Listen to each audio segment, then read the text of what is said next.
All right, folks, welcome back to the show. Got my man Rashad Staten, who is an entrepreneur, nonprofit leader, and community activist. Rashad, good to see you, brother. How are you, sir?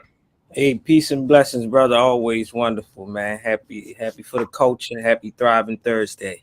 Happy Thriving Thursday. All right, Rashad, I wanted to Yes. have a discussion with you about something that Taraji P. Henson had alluded to. And we're asking the big question. And, folks, some of you might be already pondering this, but I think this is a good question. Is moving out of the U.S. the best option for Black people? Here's what Taraji P. Henson put out. Look at her face. I like the picture they have of it. She says she's moving out the U.S. But Ariel, let's post her comment, her quote. She said, "I'm really considering getting up out of here, leaving and living in another country. That's something that comes with 50. You get tired of fighting. I'm tired. There's something that happens when you turn 50 where all of your fucks are behind you. I've accomplished a lot, and I'm going to do what I want to do." She said, "I'm at the point now where if I say I quit and I'm going to go travel the world, I can. It's so freeing." Where's your And passport, Rashad? You got a passport already? I got my passport. I check it every 2 weeks to make sure it ain't expired. No, but real talk, bro. Like, can we talk about the fact now? Look, I've heard, and some of you, I've heard so many people, Black people. I remember when Trump first got in office, was running for president. People was like, if this dude gets in, I'm leaving the country. Remember that, Rashad? Everybody was talking about they about to run up north to Canada. Canada's like, don't you bring that madness up here. Canada's like, no. But I heard a lot of people say that. So Trump got elected. He got out of office. Some folks are still here. But now, like, Taraji is putting it out there like, look, man, I'm 50. Like, how much fighting do you supposed to do in your life? What's your take on that, bro? Because I'm going to be honest. I got mixed feelings about it. But what's your take on it? You know what? I felt that in my spirit. Like Country Wayne said, you gotta let that sizzle in your spirit. Like, I felt where his sister was coming from, right? And I don't know where I'm at in my life that I might feel that way, but I think she has the means. I think she's at that age of living and have a lived experience in that space of just wanting to be free, right? And I'm sure that she can experience that here, but it will require some level of disconnect.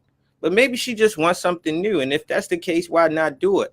But my only reluctance and hesitation towards that whole comment is there any place in this world that's much safer for us to be people, right? We think about what happened in the Ukraine and things of that sort. As African people of the diaspora, we see they were the ones that were stopped from even leaving that country, right? We think about the our brothers and the sisters that are in the UK, and we learn of them in Great Britain and other works, and they talk about their lived experiences almost just as similar to ours, right? So it's like, in what place do we have a safe haven, right? Where's that haven at? And then the other part is like, I want to ask her more. I want to learn more. Like, I'm wondering, where is she considering? Is she considering the continent? Is she considering where we are as a people, right? So that's my place. Like, I can't disagree with her. I'm not opposing to it, because I think everybody should have that level of accessibility to just up and go, right? But I would love for her to experience that back on our homeland, right? And see, here's the other thing, and that's why I said I have mixed feelings about it. Like, part of me feel like this is our home.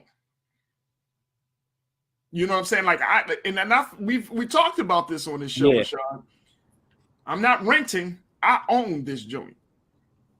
Right? We're not leasing and to give it back.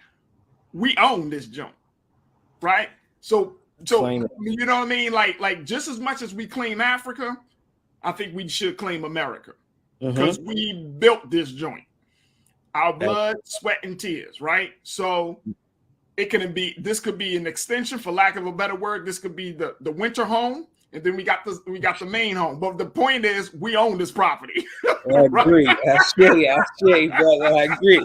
Go back to like what you said with the Juneteenth. It's like the intentionality of using those colors. Like, don't erase us out of this history of this country because we built this country. And see, look, what Taraji was kind of speaking to, which is I understand because you get to that place, right? I think we all get to that place. If you are a conscious individual in this day and time, and I think a lot of Black people are, I don't think it's easy for us to assume that Black people don't know what's going on. But I think a lot more Black people do know what's going on versus the numbers that don't, right? So if you are in this space, you do get tired. Look, man, you and I personally, we do community work. I've been doing community work for over 20 years. Yes, sir. There are moments where I'm like, man, I'm ready to quit. I've heard some of the best and brightest. I've heard everyone from Dr. Conrad Rowell to the Honorable Minister Louis Farrakhan to every Black leader has expressed the toll, the exhaustion, the exhaustion of fighting for freedom, justice, and equality and liberation for Black people. Every Black leader, Dr. Martin Luther King, Malcolm X, just go through their writings. They got tired.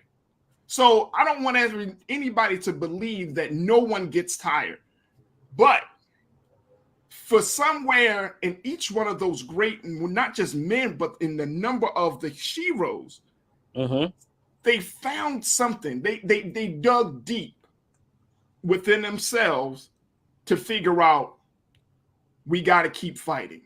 Because here's why. I believe that one, they saw that this is our place, like America is ours. But then I know that number two, what do you leave for the next generation? What future in this country? Because all the 13% that of Black people that make up this country, everybody can't move to Africa, bro. Yo, you hit it. When you said that, you know what hit me? It was that see it through poem, like running from it will not save you. It will probably chase you around the rest of this globe. Check this out. You hit it. You hit it when you said what, and you act, and I think that's a legitimate question.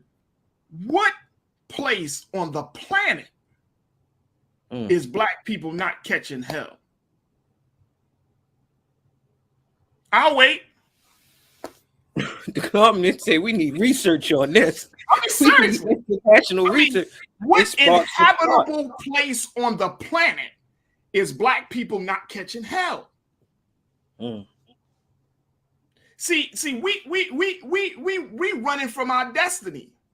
In the hell, and Rashad, trust me when I tell you this, because I'm learning so much about the divine in all of this, right? Because a lot of people don't seem to think that our struggle is actually a divine struggle.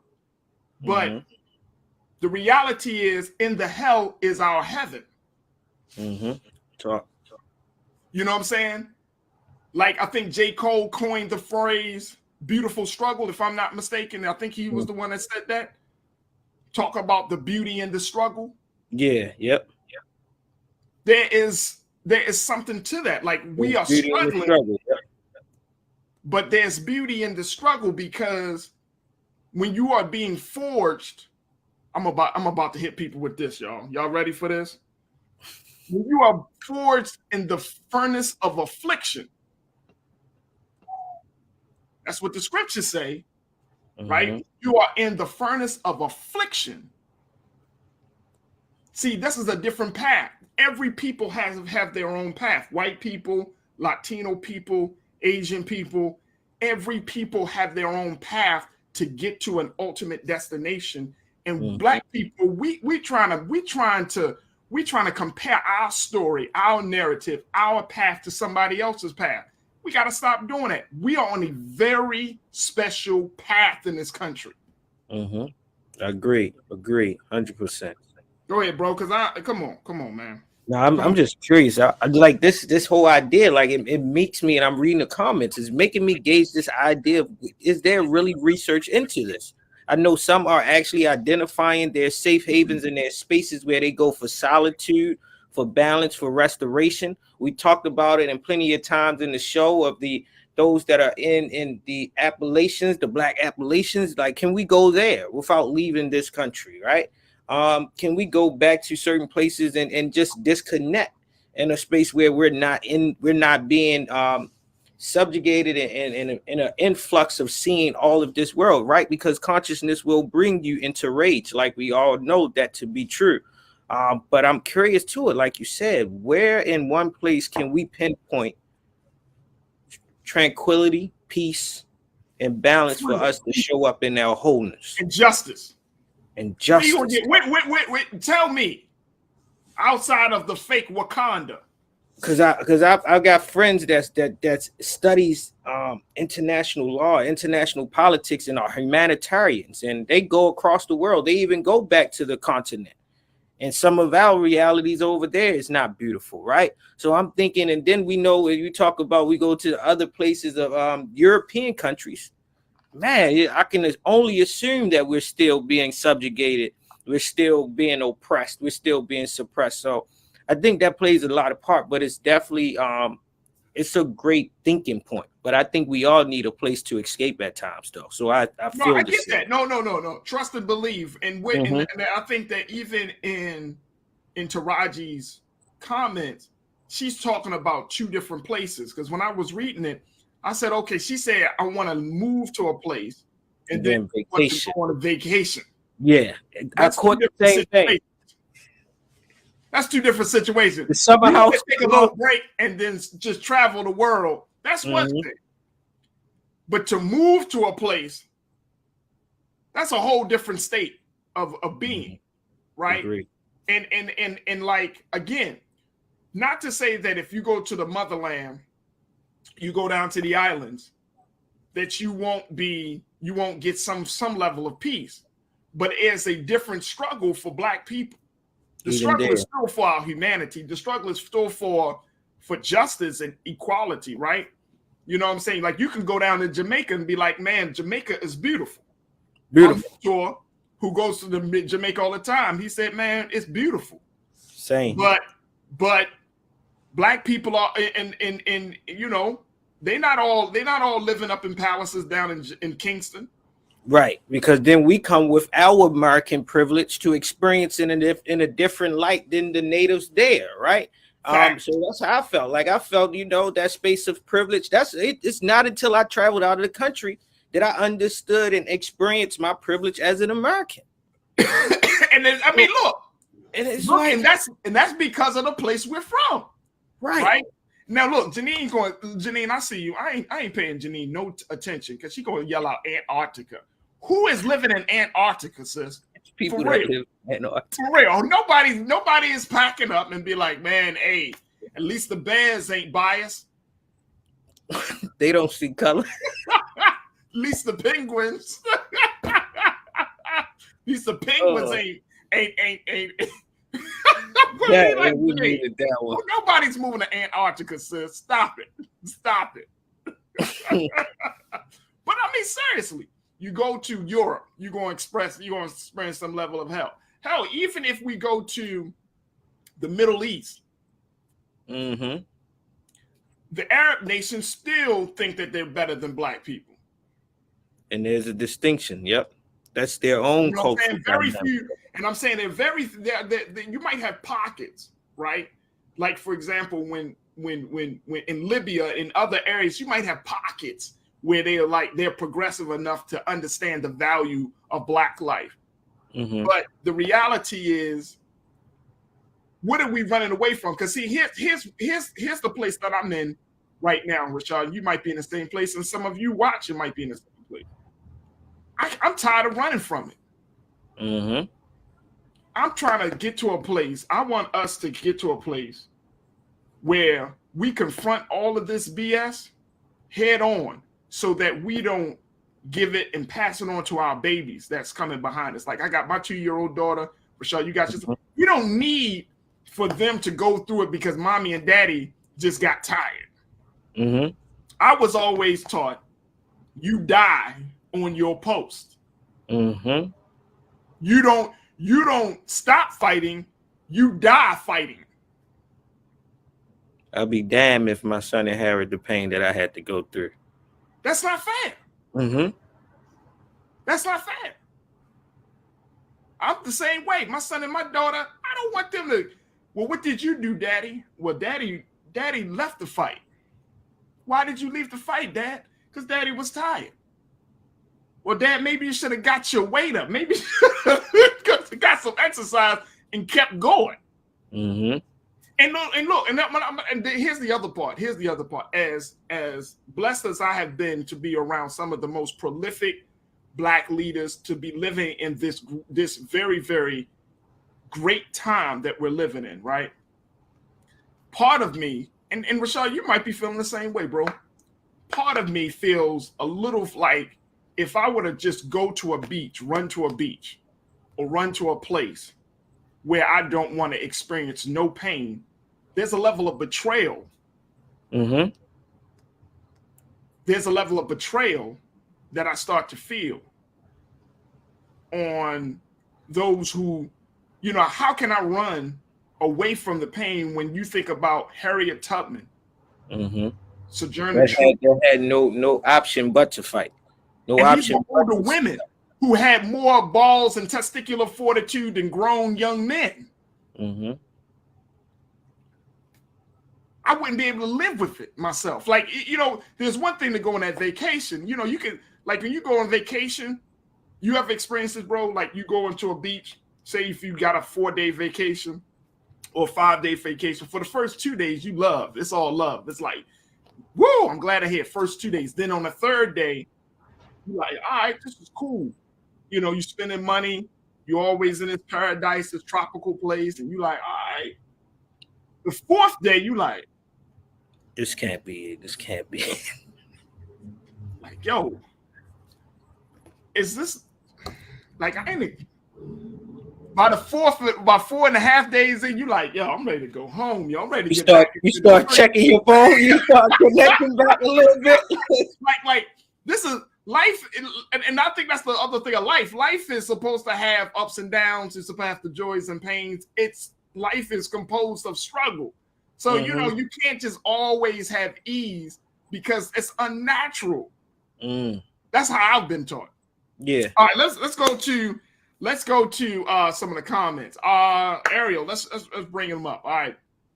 Chris V checked in.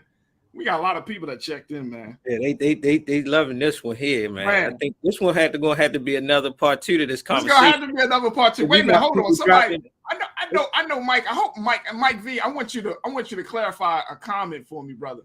Because Mike said Faraji equal Killmonger from Black Panther. Killmonger is not an admirable character in Black Panther. I want y'all to stop that foolishness. Killmonger was killing his people. He was going to rob Wakanda of its resources. Let's not get it twisted. Killmonger is not an admirable character in Black Panther. And I think many of us get that. We think like, no, he was a soldier. Killmonger was beating on the women. He was going to rob them of that of the resources, and he had no respect for authority. Mm-hmm. He was the Americanized Negro. He was the American. Bro. That's what the duality. I think that's why we can correlate it too, because it's like it's some of our subconscious self.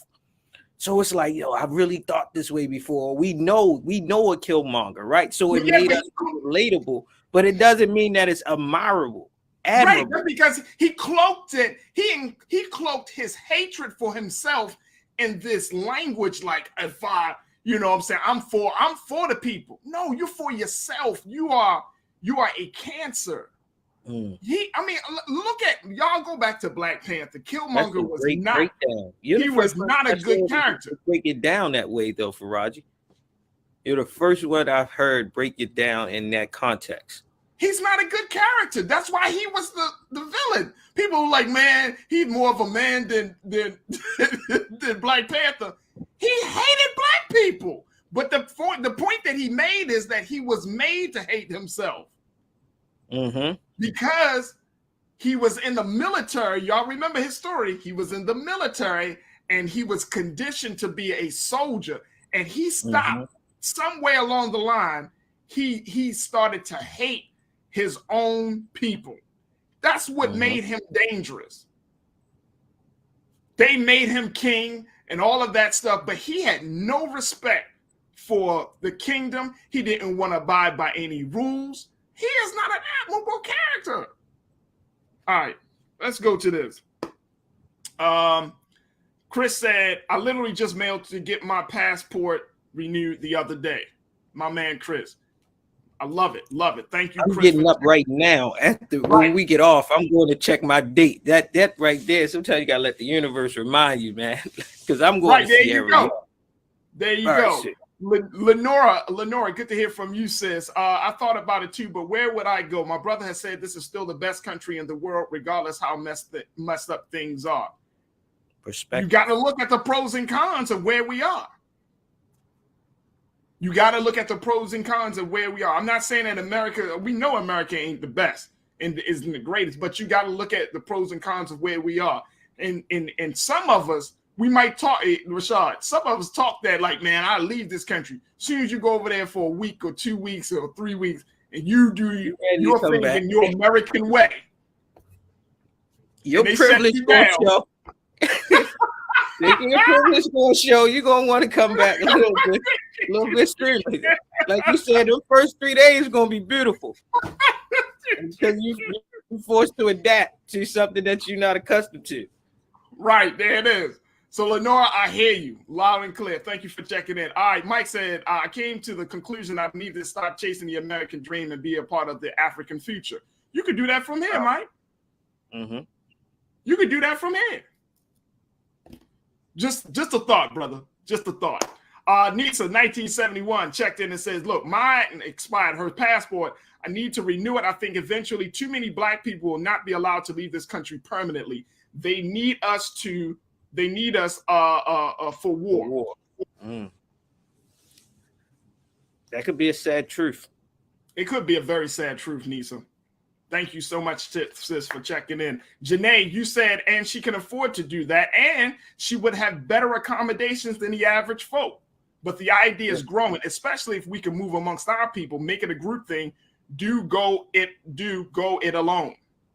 Thanks. Well, I mean, Taraji can do that because she's got the resources, she got the time, she got all of that. But the reality is, like, again, what are we trying to run from? Or what are we running from, and where are we running to? Yeah, like you said, Roger, even in that reading of that article, you can see her dealing with that duality. Like, I have the means to do it, but then I'm still tired. She's still tired. She want to take a vacation. What she wants is a vacation. If she's talking about leaving the country, then she probably, suppose she leaves the country and she's not seen in the same light as we see her in America. You know what I'm saying? Yep, I agree. Would that change? Danita checked in and said, that's what I'm talking about. Is there any place for us? People of our hue aren't safe anywhere. There is oppression of our people everywhere. I would like dual citizenship. I agree. I think that we should get dual citizenship. I think when we go to the motherland, look, I know a couple of family members used to live in Ghana. You know what I mean? Ghana. Like I said, Libya, if you want to talk about places. But again, the fact is, we would still have to deal with, I mean, that works for us individually, but what about the collective? I mean, we got to stop thinking about the individual, bro. You know what I'm saying? Like that's it. Like, yeah, it might be good for you or your family or, you know, a couple other families, but the collective. How many people we leave behind to experience what we're trying to escape? Right. DeAndre checked in and said, with that being said, Taraji has points with her frustration. There's a ton of research to be made, though, especially when we are talking about moving internationally. Absolutely. King Saul, thank you so much, DeAndre. King Saul, good to hear from you, bro. The American dream was attained for one group and a dream for us. Yeah, I agree with that. But you know what, though? Mm-hmm. I told y'all what kind of energy I'm on right now. The energy is that you create your own future, man. That's the energy on. Black people always, regardless, we already know that we can take some shit. Mm-hmm. We already know that we're resilient. What's stopping us from creating our own future? Right? Regardless of where you are, you don't need to go to Africa. What's stopping us from? And I'm talking about seriously, folks. I know you might say, "Oh, Faraji, what about the laws? Faraji, what about the attitudes of racism? What about this? What about that?" I'm saying seriously, why can't you make a heaven for yourself right here on earth, wherever you are? Individually, we do it every day. Mm-hmm. We talk about the people who do it every day. We idolize the people who do it every day. Every day. Collectively, we can't do it every day. You create your own future, right, Zoe? Zoe, I see you. I got you. Zoe checked in and also said Taraji is in a place of power and privilege that most Black families are not afforded. Immigrants fight to get here for a reason. The grass is always green on the other side.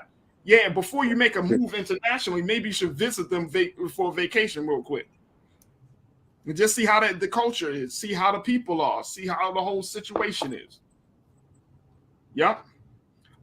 Chris V said, if Wakanda was real, it would be partly gentrified by now. Chris, go home, man. Stop, man. Turn off your device, man. Chris, turn off your device, sir. You gotta give it 20 years and then we can see it be gentrified. This is so serious. That is so serious. Turn off your device, Chris. Let me see here. Who else we got in here? Sonia Jenkins. Sonia, thank you so much for checking in. How can we claim America as ours when it was stolen from the indigenous people? We were kidnapped, for a lack of a better word, and brought here. That's true. But guess what? Didn't we give our blood, sweat, and tears to this country to build this country? Along with the indigenous folks. And along with the indigenous folks. Most people got to study. We are some of those same indigenous folk. All of us ain't come over on no ship. Leave it just like that. There are Black Indians. We do exist amongst the indigenous. You know I'm serious. I'm serious. And they will tell you, like, if you go and speak to some indigenous. I know some of us are us, right? Man. Right. Davey checked in. Faraji thinks he's too American to be a refugee. Climate and the decline of America might uproot a whole lot of people who don't want to move. I'm not too American to be a refugee. Look, man, look. It ain't about that, Davey. It's just simply about I'm tired of running. We're going to confront this shit right now. We're going to deal with it. I'm just tired of running. I'm tired of it, bro. If we're tired, then let's get tired and exterminating and uprooting racism and sexism and all those other isms. And I'm just tired of that. I'm more tired of that. Yeah, you're damn right. And I mean, again, I've said this before, folks, but I'll say it again, Davey. If you look at America, there are very few places that are geographically as diverse as America, where you can go from one end of the country, mountains, and to the other end, valleys. And I mean, this is a beautiful country. I'm saying geographically.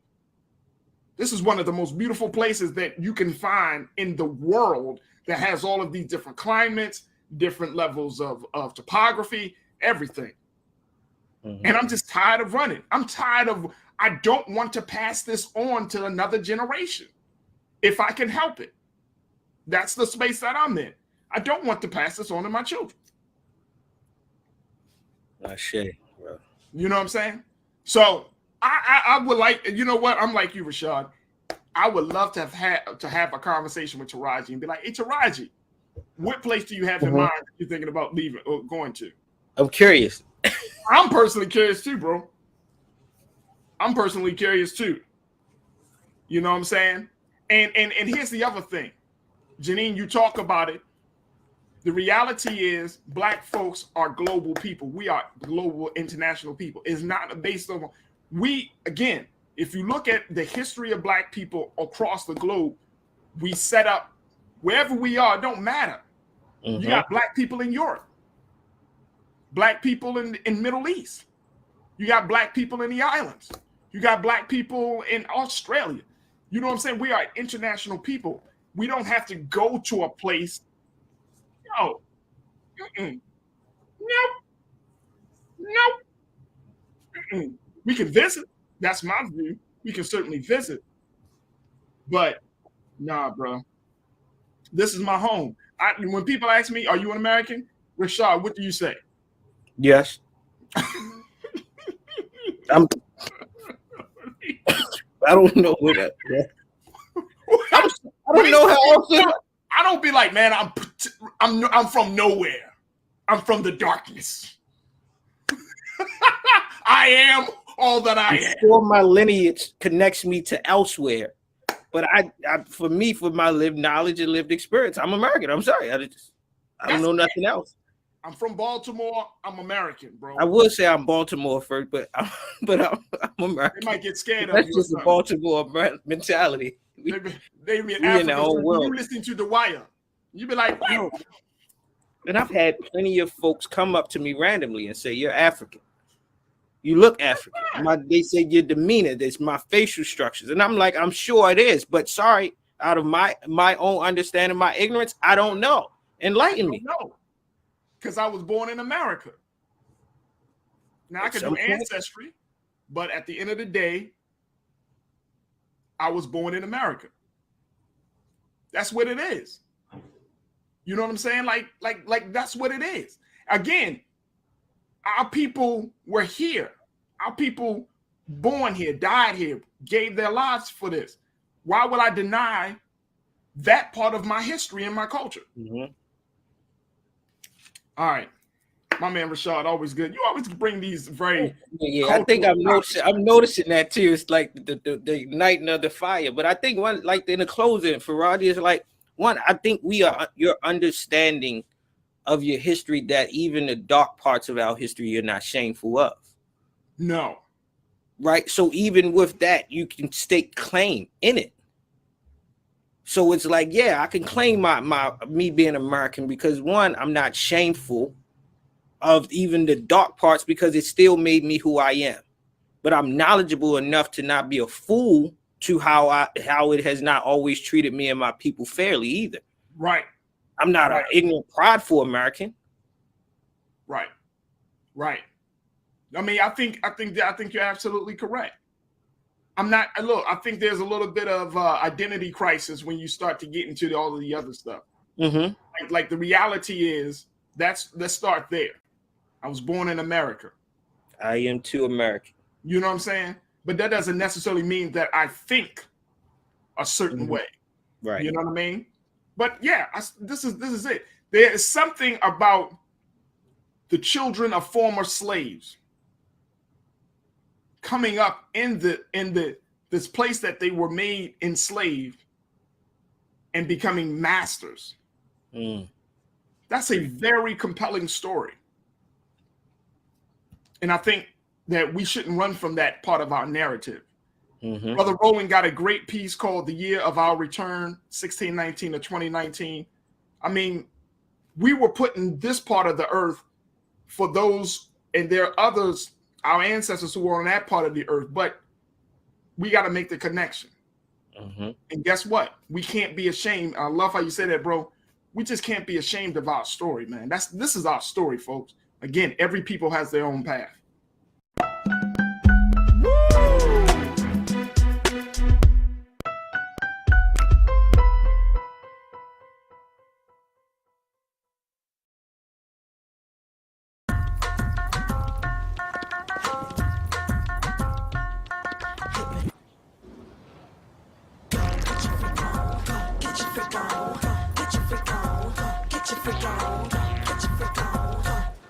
Verizon just gave us all a brand new iPhone 13. We've been customers for years. We got iPhone 13s too. Switched 2 minutes ago, literally right before this. iPhone 13 on us on any unlimited plan for every customer, with plans starting at just $35. All on the network more people rely on. Love our new Alexa. It's a Buick. Yeah, Alexa. Buick. Alexa. It's a Buick. It's an Alexa. It's a Buick. It's an Alexa. Coach, that's a Buick. That's an Alexa. The Buick Enclave with available Alexa built-in. Pull up a chair. Take your seat. The Black Tape. With me, Dr. Greg Carr, here on the Black Star Network. Every week, we'll take a deeper dive into the world we're living in. Join the conversation only on the Black Star Network. I'm Deborah Owens, America's Wealth Coach, and my new show, Get Wealthy, focuses on the things that your financial advisor and bank isn't telling you, but you absolutely need to know. So watch Get Wealthy on the Black Star Network.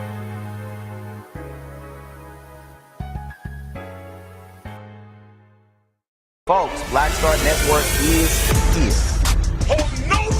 I'm real revolutionary right now. Support this man, Black Media. He makes sure that our stories are told. Thank you for being the voice of Black America, Roller. Hey, Black, I love y'all. All momentum we have now, we have to keep this going. The video looks phenomenal. See, this difference between Black Star Network and Black-owned media and something like CNN. You can't be Black-owned media and be scared. It's time to be smart. Bring your eyeballs home. You dig?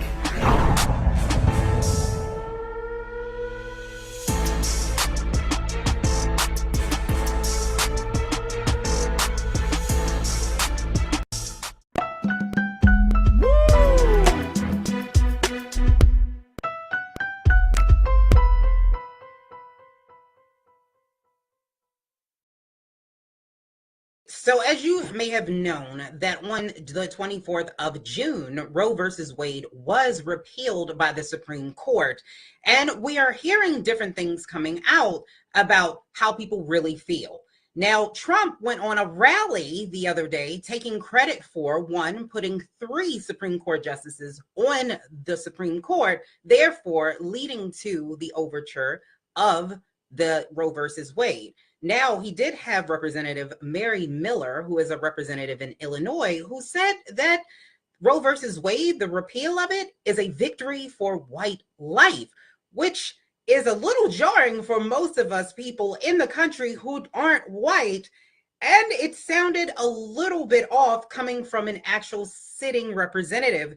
And today we're going to talk about that. And I have my friend, Mr. Royce the Voice, Royce Massengale. He is the host of Royce's Rant, who will be with us today, who will be discussing all of these topics and more. I want to bring Royce into this conversation to talk about exactly what's going on with Roe versus Wade. And is this really a victory for white life?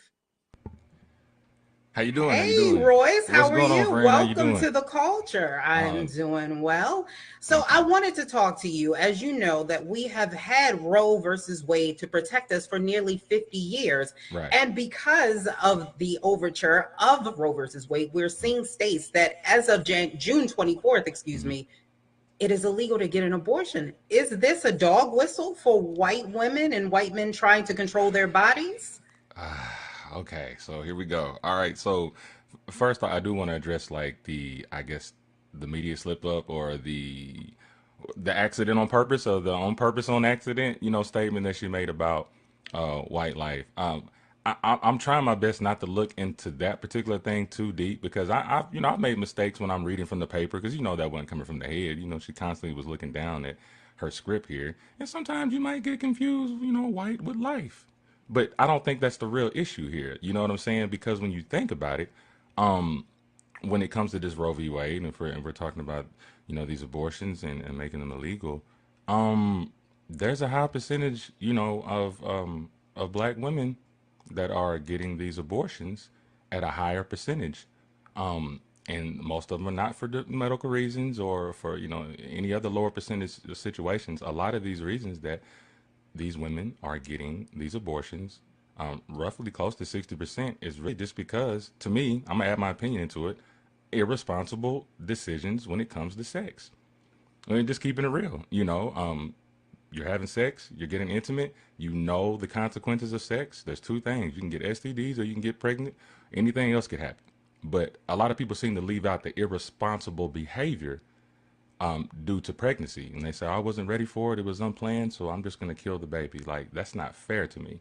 So to be honest, yeah, go ahead. Let me ask you this. All right. So just going back to the question, is this a victory? So the way that you're talking, you believe that this is in fact a victory for white life?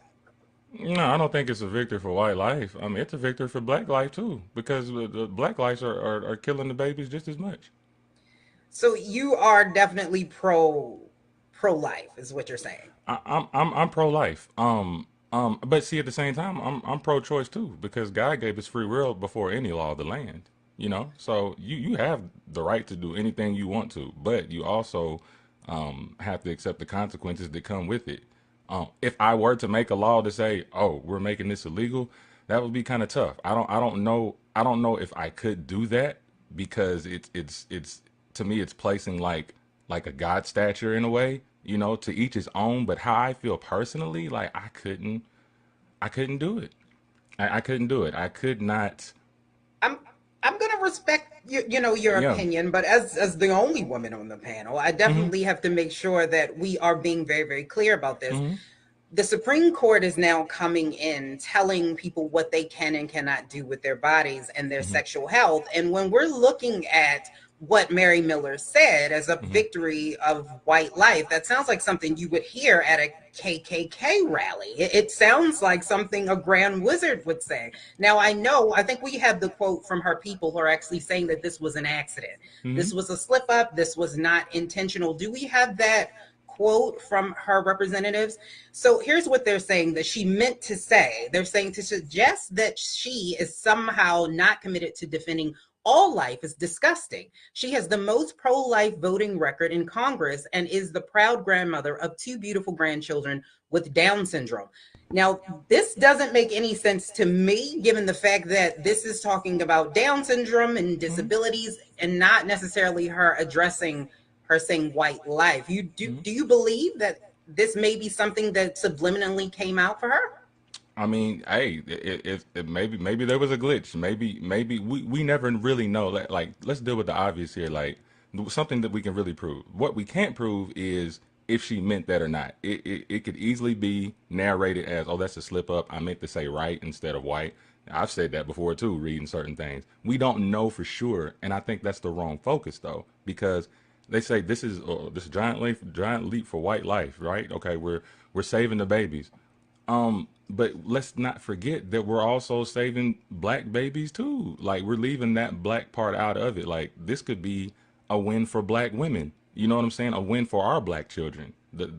Because I'm not an advocate for abortion. So of course, if they're passing this particular law and it's reducing the amount of abortions or to just end it all, that's a win for me, especially for black women, because we need our black women. We need our black children. So I hear that. I definitely hear that. I could care less if she said if this is a victory for white life. It's a victory for black life too, if that's the case.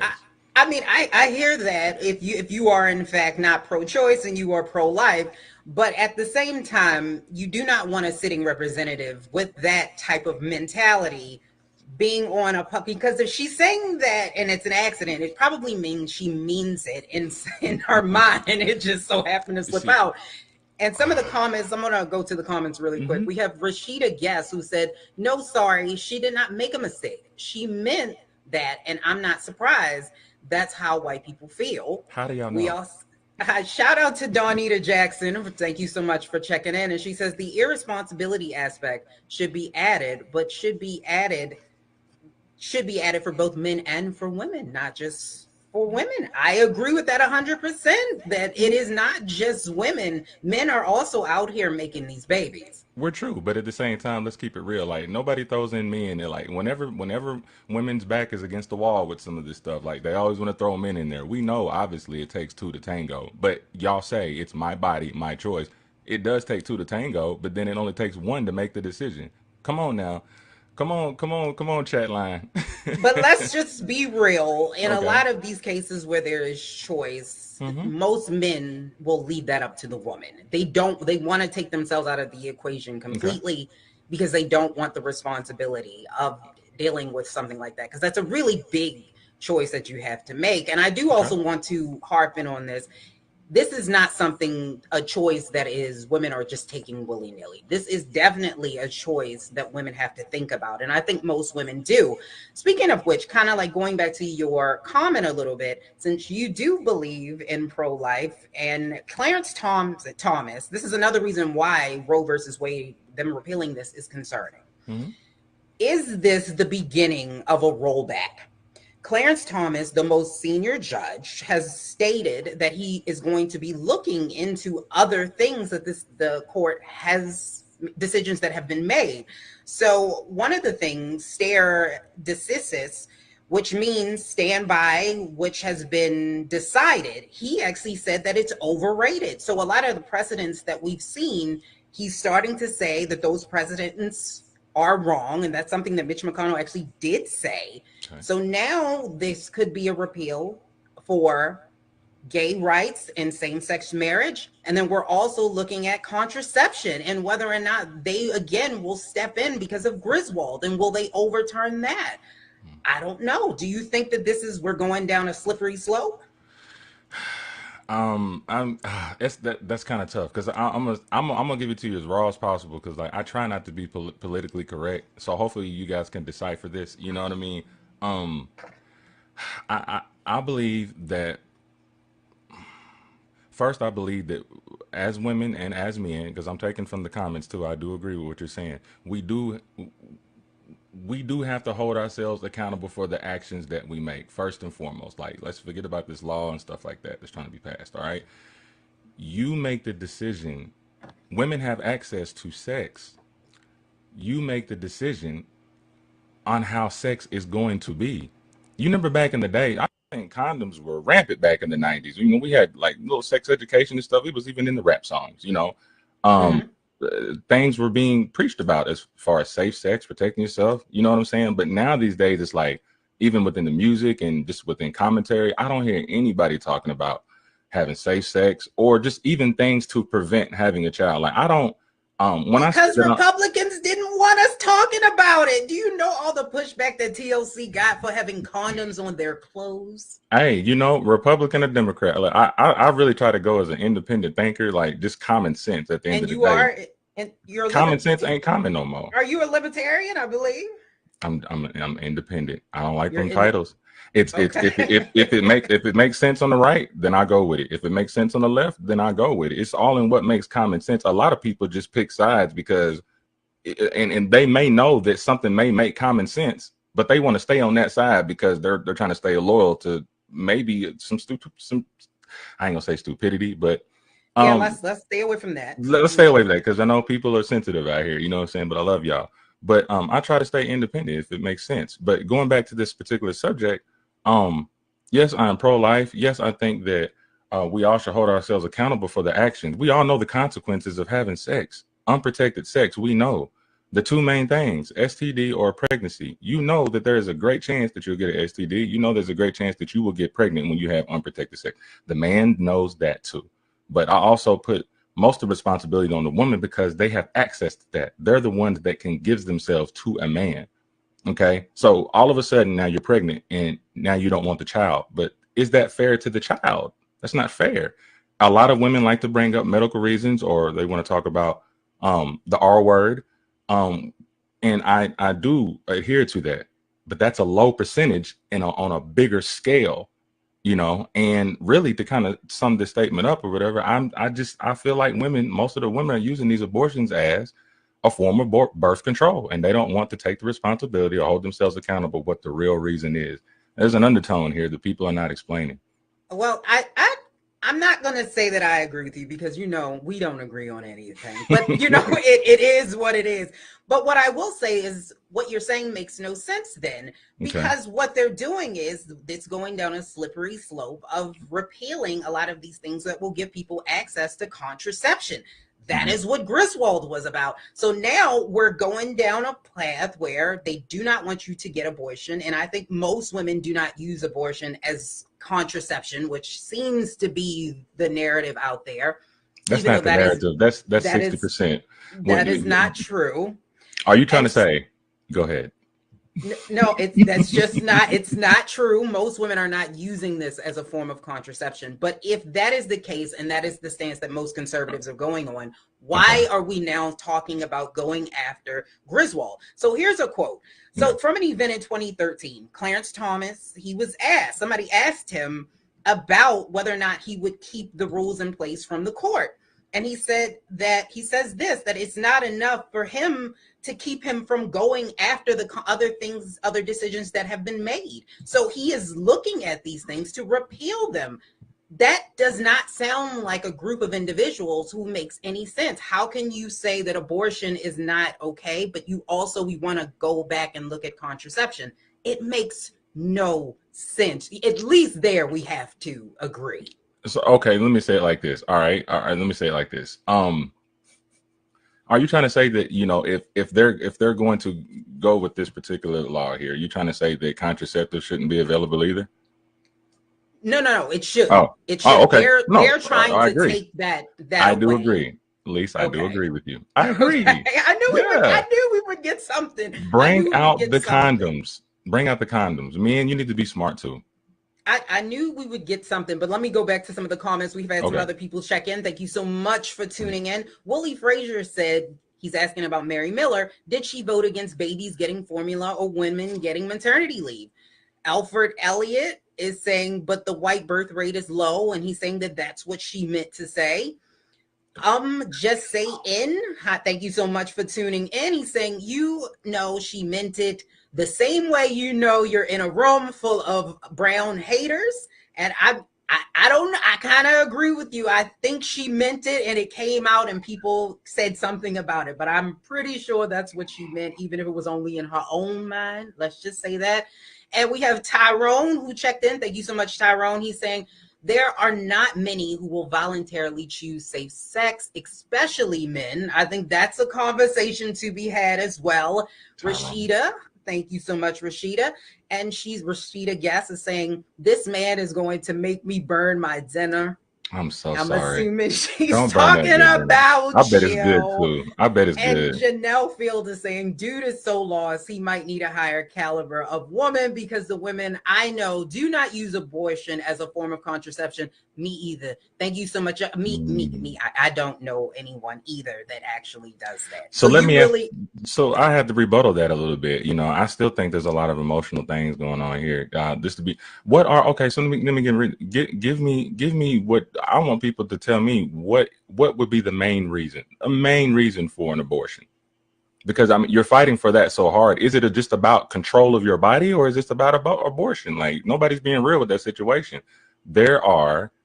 We're acting like that women don't get abortions because they're not ready for the baby, or they don't feel like they're suitable for it. Like, they don't hold it up for adoption or anything like that. They just kill them. They kill the child. Yeah, it is your body, your choice, but like, you made the decision to have unprotected sex, and now you're pregnant, and you're trying to say, I want an abortion. I'm just saying, you're trying to say that's not one of the main reasons. Like, what are the other higher percentage reasons to get an abortion? Because I've been through IVF too. I will say this, that the majority is because the woman does not want to have a child at that point. Boom. That's my point. I will say that, but I will also say that the majority of women are not out here using abortion as contraception because mentally, physically, it is not an easy thing to do. What I'm saying is they're doing that more for that reason than any other reason, is what I'm saying. Like, all the other reasons are at a low percentage. So even what you just said, your first answer was, I do agree. There are women out there who say, they're doing it because they weren't ready. Well, why didn't you think about that before you had unprotected sex? That's what I'm really talking about. Nobody's admitting that. I agree that there are some people that can be irresponsible. I think the most people or most women that get abortions are not, but there are some people that can be irresponsible. Mm-hmm. Now, what I will say is this.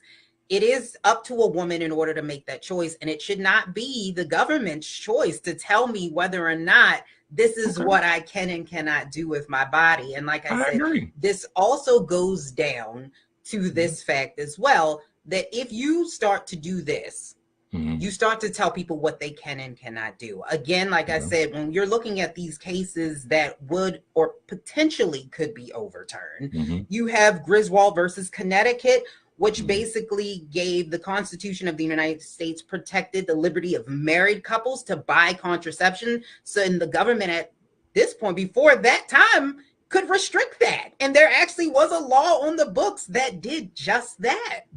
So I think that I'd rather women just say y'all don't like using condoms. Is it women though? Like, so if men don't, men don't either. I'm throwing men in there, but like, it's just that it's the emphasis right now is so much on women and my body, my choice. So I'm really trying to be specific to women. I understand. Here's for another men. thing. Here's a comment that I'm seeing here. Protection is not 100. It's not 100% proof. Condoms do break. You are right, but guess what? Going in with bare skin is 100% chance of pregnancy. What odds are you choosing? If you had a choice, commentary to wear a condom or not, what has a better percentage of pregnancy not being pregnant? A condom or no condom? Common sense. So you're hanging on to the 60%, but do we know how many of those individuals actually use protection? It's obvious to know who don't use protection when they get pregnant. It's not though. That's it's obvious. Not though. But we're getting down a rabbit hole. Let's Somebody bring poke it back a hole in. in the condom. We're going down a rabbit hole. All So right. do you feel like this is actually going to lead to other things, since Clarence Thomas said now they are going to start to look at these other cases and decisions that have been made, and that this does not protect you anymore? Like, if decisions have been made and they're used as precedent, it is not a protection anymore. And now they can go back and look at these other laws and these other things that are on the books. Do you think that this is an opening? I have to agree and say that there'll be a nice little crack in the door for some things to start, opening up. I do agree with that at the end. I do agree with that. I really do. But also at the same time, I want to hold us as people, the people who have the power of the people. We need to hold ourselves accountable and be responsible for some of these things, though, at the same time. All right, we can't allow the government responsible for gay marriage, because that's something. Are you gonna talk about gay marriage?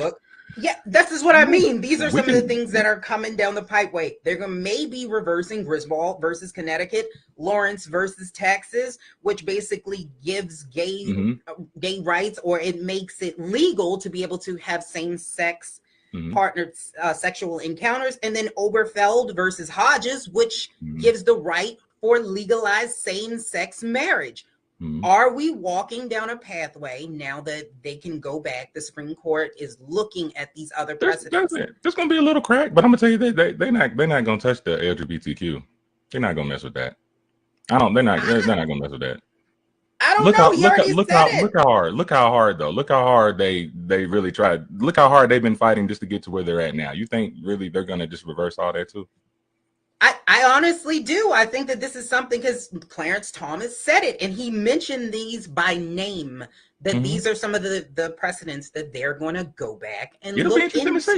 It'll be interesting to see. Like I'm looking forward to see the in this next year or two, like what's going to unfold from this particular situation. Now, correct me if I'm wrong. Is this, when this Roe v. Wade, is this a federalized thing, or is it just up to each state? I thought it was up to each state. This is federal. So if the states federalized? Yeah, so this is federal protection. So basically what Roe versus Wade, or what it did, was it gave the protections for it to be legal in all states. So if you had an abortion up until the 24th of June, you would still be protected. Now you are seeing, because it's not federally protected, the states are coming in saying that some states are saying it's okay here in certain circumstances, even in the military. What they're saying is they will still provide abortions for health reasons. So that's what it is. Got you. So that that's narrows why down you to can one still thing for me. cross state lines. You can still cross state lines and get an abortion, as of a matter of fact. In some states, they're saying that in Idaho, Mississippi, North Dakota, Wyoming, what they're saying is that it may be hard to find a doctor that actually would perform an abortion. And they're saying that it's best to cross state lines, even though it is still legal there to get an abortion in the case of rape and incest, but it would be hard to find a doctor to do that. And I will say this, for people that want to debate back and forth, listen, at the end of the day, who you voting for? It all comes down to your vote, all the way down to your state, to your local people. Who'd y'all put in office? You know what I'm saying? It's, especially on the state, and we're talking about state and we're talking about locally. Who did y'all put in office? Because this is why we are where we are right now. Who'd you put in It office? is. It is all about your state, but I think sometimes if you are born into, because most people don't move out of the states that they were born into, and if you're born into a state that's a little bit more conservative and you just so happen to be a liberal, you might be in a really, really tight spot.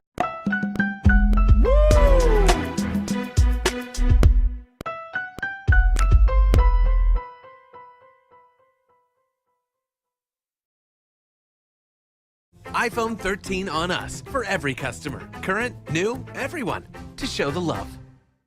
Don't you think it's time to get wealthy? I'm Deborah Owens, America's Wealth Coach, and my new show on the Black Star Network focuses on the things your financial advisor or bank isn't telling you. So watch Get Wealthy on the Black Star Network.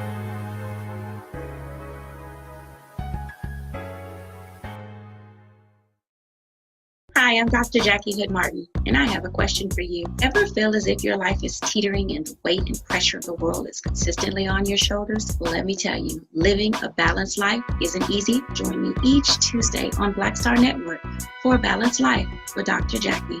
We'll laugh together, cry together, pull ourselves together, and cheer each other on. So join me for new shows each Tuesday on Black Star Network, A Balanced Life with Dr. Jackie.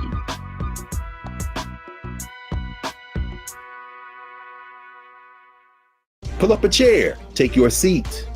The Black Tape with me, Dr. Greg Carr, here on the Black Star Network. Every week, we'll take a deeper dive into the world we're living in. Join the conversation only on the Black Star Network. How about sushi? I just had sushi for lunch yesterday. How about tacos? Automatic emergency braking, one of 6 advanced safety features standard on every 2022 Chevy Equinox. Find new technology. Find new roads. Chevrolet.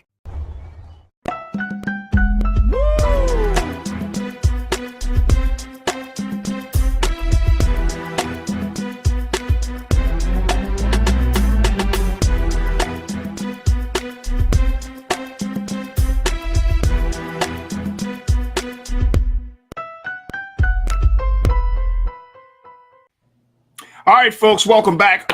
Let's talk about something that I think people are now starting to really consider to be an idea. We've been, of course, talking about the issue of guns in this country as it relates to mass shootings and shootings in the Black community in particular. But we know that guns are a problem. And one of the big recommendations outside of red flags and background checks, allow more Black people to have guns and watch gun control. Well, you know, you've heard it from my two guests, Hassan Giordano, as well as Davon Love from Leaders of a Beautiful Struggle. Both say the same thing. Well, guess what? We might have another supporter of this idea. Check this out.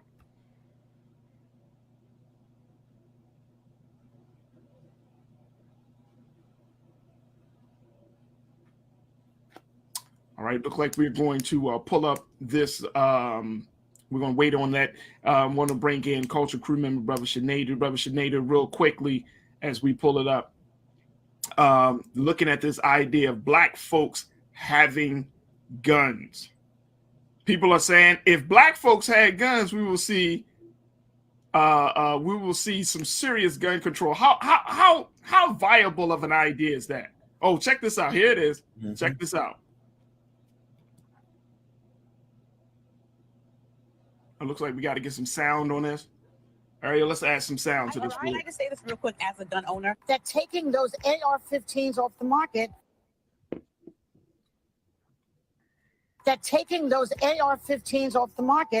is a no starter. I mean, it's all about the guns, all right? I'd like to say this real quick as a gun owner. Yeah. There are people in this country that genuinely own guns and just do so for the same reason that we all sit up. An AR-15? No, let me tell you.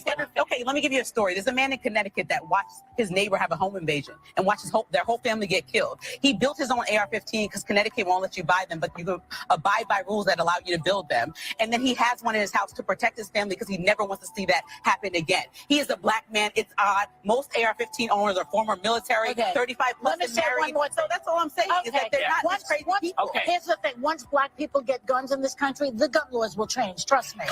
Boom. That's what happened with the Black Panther. Black people have that. That's what happened with the Black Panther. What? Joy Behar? Joy Behar? She's telling that to a black woman? Well,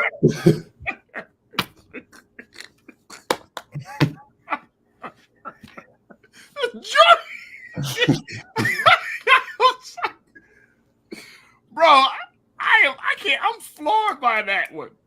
Joy Behar is talking to a black woman gun owner that wants black people like, and it looked like it just threw the sister way off, man. It looked like she was like, I wasn't expecting that. Joy was serious. Like, what's black? What? Listen, this is what she said. Here's the thing. Once black people get guns in this country, the gun laws will change. Trust me. Mm-hmm. We got some people that go, look, I know shit they do. My audience, they everybody talking about owning a gun. What do you make of this very quickly, Sinead? Do? Is this the way to change the laws, gun laws in this country? Black people owning some guns? absolutely. But I enjoyed the sample from Joy Behar, but I enjoyed originally when I heard Dave Chappelle say that on one of his Netflix specials, because see, the thing is, it's getting a lot of talk now because it's a white woman. But it's been said a million times. Joy is correct. Joy is correct, just as everybody else has been correct. We absolutely know that because, and just putting, because it's about race. Race is what it's all about. Because I bet you, if all them black people were there at January 6th, Rio wouldn't call it a dust up. He would have called it a riot, and we would have called it a massacre because we know what it is to be black in this country. She's right, and Sonny. They happened to cut her off, but Sonny Holston was saying Black Panthers because, yes, that was the perfect example. That was the case study. I hate when people say prove it. It's been proven. That was the case study. That was a big case study. That is a big case study. Yep. But we also, real quick, Varaji, this is the funny thing I love about this country. We love to have discussions of things that we know this stuff. We know that would be the case. We know it. And I would hope, I would wish, I would love for black people to come together and just say, you know what? Let's all go and do it. Just because, even if we're not going to use it, let's just go and, if we really wanted to change and we know that this would change it, let's go do it and prove 2 points at the same time. Hey, brother. If it's going to lead to some real change, you know what I'm saying? Let black people have some guns in this country. Watch the gun control laws change. There we go. Hey, Joy. Thank you. Sinead can say it. Hassan, Davon can say it. Sisters across the country.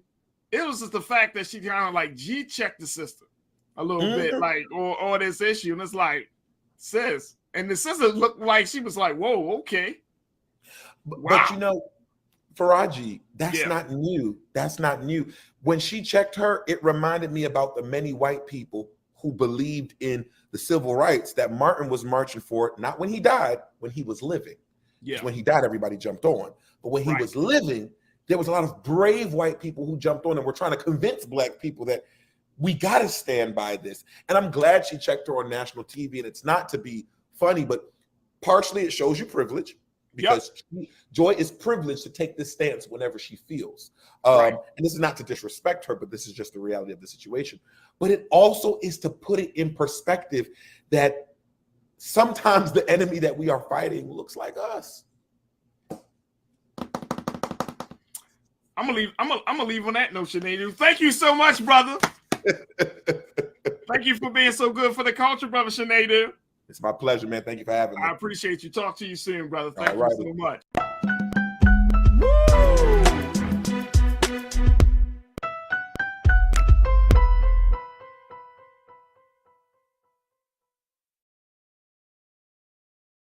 Love our new Alexa. It's a Buick. Yeah, Alexa. Buick. Alexa. It's a Buick. It's an Alexa. It's a Buick. It's an Alexa. Coach, that's a Buick. That's an Alexa. The Buick Enclave with available Alexa built-in.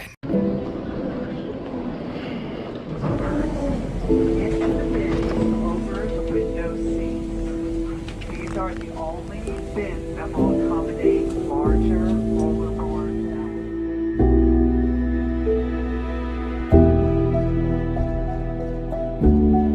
They put 10 in here? Yeah, and you don't come out till you die. And you eat him, you hoop him. Oh my God. So what?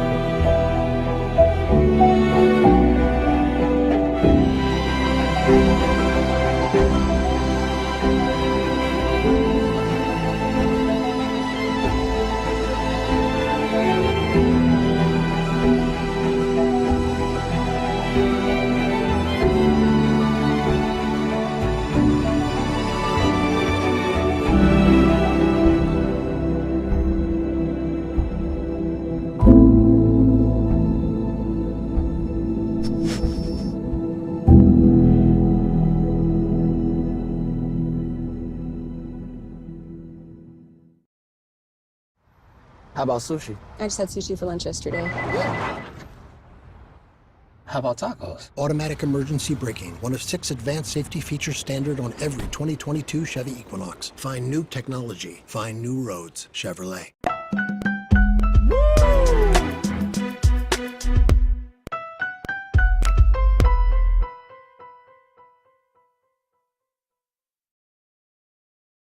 New report that the FBI has officially put out saying that active shooter attacks in 2021 doubled over the recent years. Now, folks, this is coming out as a result of what we saw in just Buffalo just a couple of weeks ago.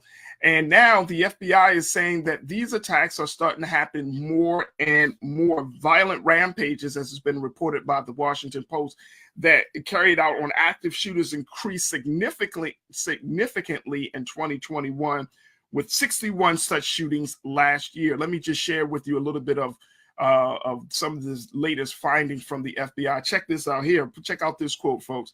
In 2021, these 61 attacks occurred on average about every 6 days in the United States. Wow. There were 30 such shootings in both 2018 and 2019. About 1 in 5 of the active shooter attacks in the FBI report was also a mass killing, which is federally defined as a single incident with at least 3 victims. Others killed fewer people, or in some cases, no one at all. In total, 103 people were killed and 140 wounded in the 61 incidents, a tally that did not include any of the shooters. Now, this is coming from the Federal Bureau of Investigations, the FBI, to talk about the severity of this situation. And now we are in 2022, and we're looking at more cases of active shooters attacks, where there might not just be cases of just one active shooter at one place. There might be one active shooter at multiple locations. I want to bring in today's Culture Crew members. Lise Winnie, host of Millennials Anonymous podcast that can be heard on where podcasts are streaming, to be a part of this conversation. And as we answer the question, how concerned should we be? Elise, good to see you as always, sis. How are you this afternoon? I'm doing well. How are you? I'm good. I'm good. When we look at this situation about active shooters, this is, you know, we're seeing numbers now, of course, from 2021. Of course, they haven't come out for 2022, but we're seeing that there is a rise in this. How concerned are you that this situation may be getting way out of hand, you know, starting this year and moving forward? Yeah, I mean, when you look at gun violence just in general, especially in the United States, this tends to be a problem. Whereas, what in 2020 was like 45,000 gun deaths. I think in 2021 it was somewhere around there, where we have a problem not just with active shooters, but we have a problem with guns. Now, gun laws are the most difficult thing to get passed. It is something that Americans will always have some pushback and resistance to. And so I think that what we do need to do as a nation to try to at least get on the same page, because I am concerned. It seems like this is something that is happening more frequently. It appears that guns are becoming easier to get, even though that's not necessarily the case, but it appears that way. So we do need to start putting the laws that we do have on the books in force, like the red flag law. There's no way, like I said last week, this racist zealot should have been able to get this gun. Like, there were things that didn't happen that should have been in place. So we need those types of gun laws, sensible gun laws that protect people from, themselves in a sense, so that they don't harm other people. Like we have to make sure that we have something in place in order to protect the citizens of this country. Yeah, I would totally agree on that, Lisa. I mean, I feel like, the FBI and, some of these like law enforcement agencies, it's interesting because they see these things happening, but I'm not hearing enough in terms of how they're planning to like either stop this completely, how they plan to get to the root of this. And I think that that's interesting. There was the case you brought to my attention, which was the case out of Texas, where there was an active shooter at a school. And you have to ask the question, these folks seem to be getting younger and younger. I'm talking about the perpetrator. I'm talking about the actual active shooter. They seem to be getting like younger and younger. And I'm wondering, is that really, as much as we've been having this gun conversation, but if these active shooters are in middle school, if they're in high school, gun laws is, obviously they're getting the guns from either their parents or someone that's close to, or just these guns are in their home. But I feel like there's something else missing from this conversation when you have young active shooters. It's not just about guns. It's about culture. This idea that I think that at the end of the day, Lise, the best way to handle a situation is to use the gun, is through violence. It's gun culture. So in America, we love our guns. That is what we stood for and stand for. And that's one of the things that in this country is true as American pie and racism. We love guns.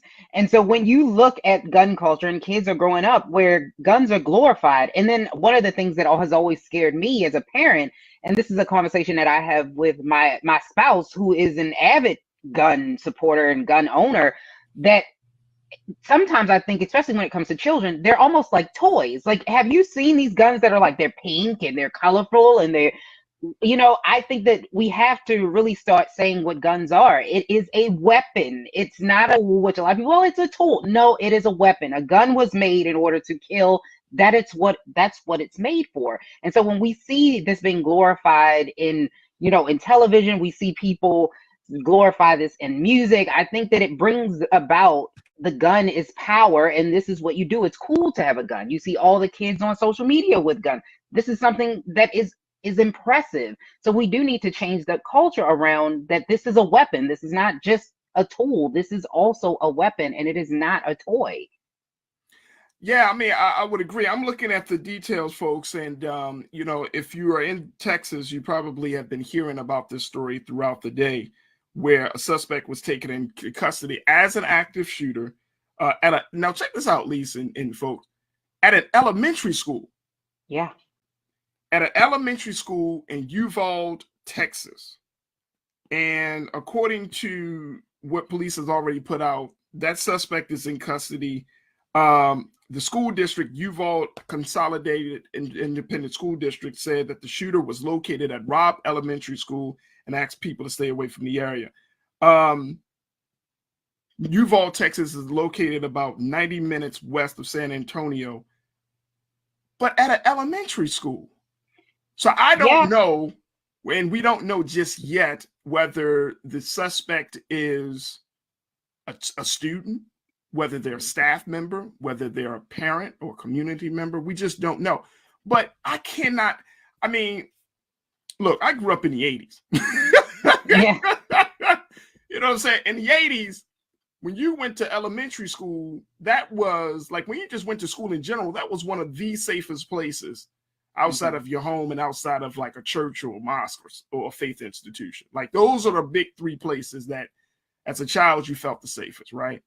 And to see that situation has devolved into this space now where, it just seems unfathomable somebody would bring a gun to an elementary school. Like, what would piss off someone so bad that they would have to bring, start shooting at an elementary school? The baby. So I think there's a conversation, as much to your point about, access and gun laws.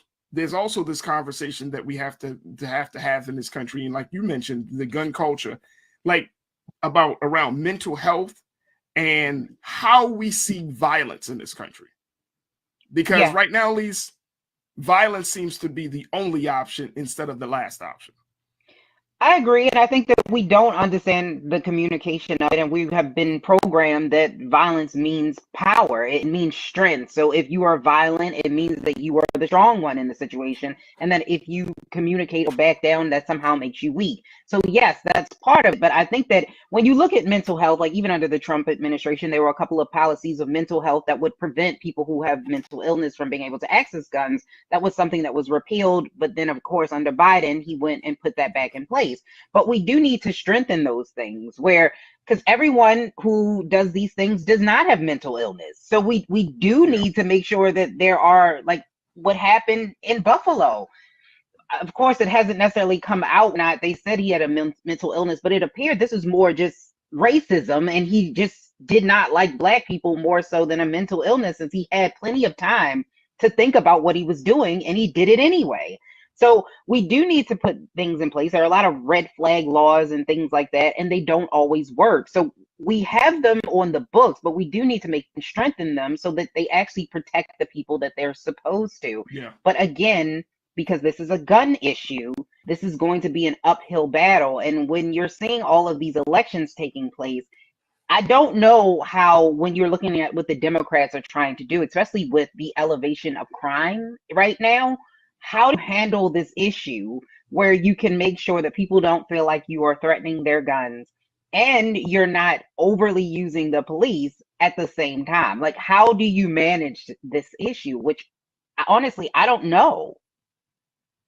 Yeah, I don't know either. I don't know. I mean, I think culturally we can have some conversations. Like if we're seeing a lot of these active shooter attacks taking place at schools, I think there is some credence to teaching and educating young people about gun violence, gun safety, and most importantly, learning how to deal with your emotions and dealing with your feelings. I mean, it's interesting. I remember growing up, and I feel like bullying has always been a part of the school culture in some way, shape, or form. I was bullied, and I know people are bullied. But it never occurred to me that, that in order to get my bully back, I wanted to shoot and kill him. You know what I mean? It's just never occurred to me. But what I think that nowadays, like there has to be a much different conversation. I mean, I think children are so overexposed to violence. Children are exposed to adult situations so much that they start to think like, quote unquote, like adults in some cases. And they lose the ability to see themselves as children.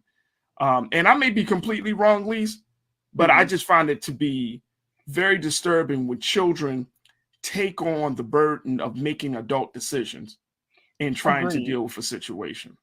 Agree, but I think it also, not even just normalizing it on television, but even us as society. I mean, we do have to prepare our children for something like this to happen, but they have active shooter drills. This is something that they do every single year, and it's almost like it's expected. It's normal, and we normalize it in the way where it's like, no, this is not normal, and this shouldn't happen. You said you grew up in the 80s. I grew up in the 90s. I'm a 90s kid. I'm so sorry to hear that, Lise. I'm an 80s baby, but a 90s kid. But I grew up in the generation of Columbine. So to me and the people that are my age, we've been dealing with stuff like this for a while. And so it almost seems like, oh, this is something that is bound to happen at some point. So we do need to get to the root of the cause. And I think you brought up a good point that mental illness or mental health is a key portion of that, and that we shouldn't be trying to eliminate and neutralize the problem of a person that we have. And that's the first thing that we go to. So you're absolutely right. In America, we do need to sit down and have a serious heart-to-heart with us. Why do we all need a gun? Let's start there. Ask that. You know what? I think that's one of those questions. You said your husband is a gun enthusiast, a gun advocate. It would be interesting to hear why that is the case, right? Like I don't know. Like I get it, but I don't get it. You know what I mean? Because we already know that if you have a firearm in a household, there's a great responsibility attached to it, especially when you have children. Yeah. So it is an interesting thing. And I know that what I've heard from other gun owners is you know, you always kind of expect the unexpected. You know what I mean? Expect for the worst, and it's like, yeah, but I don't know. But most people shoot themselves. Like most. I don't know what the line is. Like, are you expecting like a Walking Dead apocalypse? I don't know. You know what I'm saying? And I'm not trying to make fun of people. I'm just saying I don't understand. Like, you know, when you're talking about like those high-powered rifles and AR-15s and semi-automatic weapons, and it's like that's not just a gun. You know what I mean? You plan to go to war. You know what I mean? So I'm like, I don't know. Let me go to some of my comments because folks are checking in, and folks should continue to post your comments on our Facebook and on our YouTube page. Let me kick it off with Christopher Perkins. Christopher, you said, Faraji, these white supremacists have sleeper cells all over the USA. You're right. You know, my idea, Christopher, is to crack down.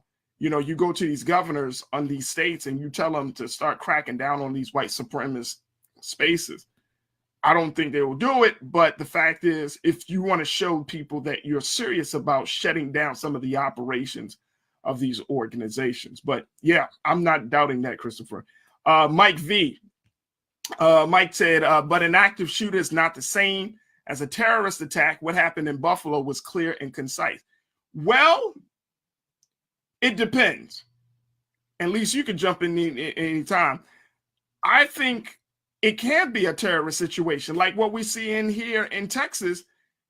That's a terrorist style because you are imposing upon the safety of innocent people. Like, if you're one and making a statement, it's hard to figure out like, oh, okay, no, that's not a terrorist attack. That's an active shooter attack. Right. You know, I think they both contain elements of terror. I mean, who's going to shoot up an elementary school with children? That's terrifying. It truly is, but the difference really between the two is like the basis of it and why you're doing it. So I would say this. With the active shooter, the reason why we were talking about in the school in Texas, and at the time when they first announced in Buffalo that it was an active shooter, because they had a person who was actively shooting. So they didn't know whether or not this was a terrorist attack yet, because they didn't know the motive and they hadn't released that to us of who exactly, how many people it was. It was an internal thing. We didn't know what it was. So when they're using active shooter, most of the time when there's someone who's actively shooting, they start with that, and then it will go to, okay, this was a terrorist attack, or it will evolve. So right now, when we're talking about the active shooter in the school, again, we don't know. I think now it has subsided. You said they got him, right? Because I know this was happening. Yeah, this is a suspect in custody. Okay, so now it's not an active shooter situation. No, so it's not an active shooter situation. But yeah, I mean, I get it. Like the definition of both active shooter versus terrorist is it's not dissimilar, of course, in the eyes of the government, but you know, I think for the sake of this conversation, they're both terrifying events. Yes, they're both terrifying events. So for the sake of this conversation, it's like I don't know. It's still a problematic. Let me go back to these comments and try to get, you know, make sure we hear as many people as possible. I want to go to Damon, my man, Damon Blissett. Damon said, ghost guns. We had a high school student use it at a school back in March. This was a black guy, a senior. Big issue. It goes back to the whole accessibility and accountability of guns. Ghost guns, you know, they can't be traced. They're just kind of out there. Some of them are made. I've seen those, that conversation play out. But I think, again, that goes to a situation and unfortunately, it's like Damon saying, this person is a black student. You know, it's not a situation where we can just actively say, oh, that's a white guy. You know, violence is so pervasive in this country, Elise. And to your point, violence is so pervasive in this country. The culture of violence is so strong in this country. It's literally affecting everyone. Agreed. You know, we just talked about a couple of weeks ago in California, an Asian man, you know what I mean, just shooting up a church. You know what I mean? So you can't say, oh, back in the day, we did have that stereotype saying, oh, yes, it must be a white man. I'll never forget when the DC sniper yeah. And everybody was like, oh, you're white van. That's a white man. That's what a white man would do.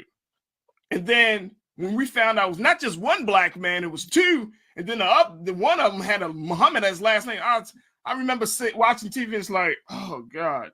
This is not good for us. You know what I'm saying? Like, I mean, I'm serious. I was just sitting there like, John Muhammad Lee Malvo. Oh, God. Like, this is not good. This is not no, good. we all been there where we like, oh, no. But it's one thing to have two black guys. Another thing to have a black guy named Muhammad who was at the center of it. And you're like, and then it was just all crazy. It's like he was a part of the Nation of Islam, and you're like, okay, here we go. You know what I'm saying? It was a very interesting and very kind of like concerning period. Go ahead. Yeah, and what I will say is that when looking at that, no, we shouldn't automatically assume it. You should not do that, and you're absolutely correct, because I think the definition of what they're kind of like hazy. Yeah, is what they consider to be a mass shooting and what's not considered to be a mass shooting, depending on the organization. But the majority, it seems like in this country, like 53, like it's a weird number. I have to find the exact statistic. Like most of them just so happen to be Caucasian males. Men tend to create or do stuff like this a lot more often than women, and they tend to be Caucasian. So when we're looking at that, when you look at it in, I guess, the traditional sense, it seems like it appears to be more of them. But if we look at it in a broader sense of what is a mass shooting, is a drive-by considered a mass shooting, then it kind of changes the dynamics now, doesn't it? Right. Because the mass shooting as defined by the government is 3 or more people that have been killed. So if you're talking drive-by, then that could certainly qualify as a mass shooting. Wow. Ooh. Let me go to get to some more folks really quickly. Brother King Lee, who checked in, he said, my last year of high school was 1978 in DeKalb County, Georgia. And at that school, some kids had knives, but I don't recall any stabbings. Yeah, different time. That's what we're talking about, essentially, a different time. Let's go to Mike V. Mike checked in and said, look, guns were the instruments of toxic masculinity and Anglo-Saxon hegemony of African and indigenous people. All of such can be traced back to European colonialism. Yeah, I think so. I think you're right on point for that. But that does not take away. Here's the thing, Mike. You and I both know it, brother.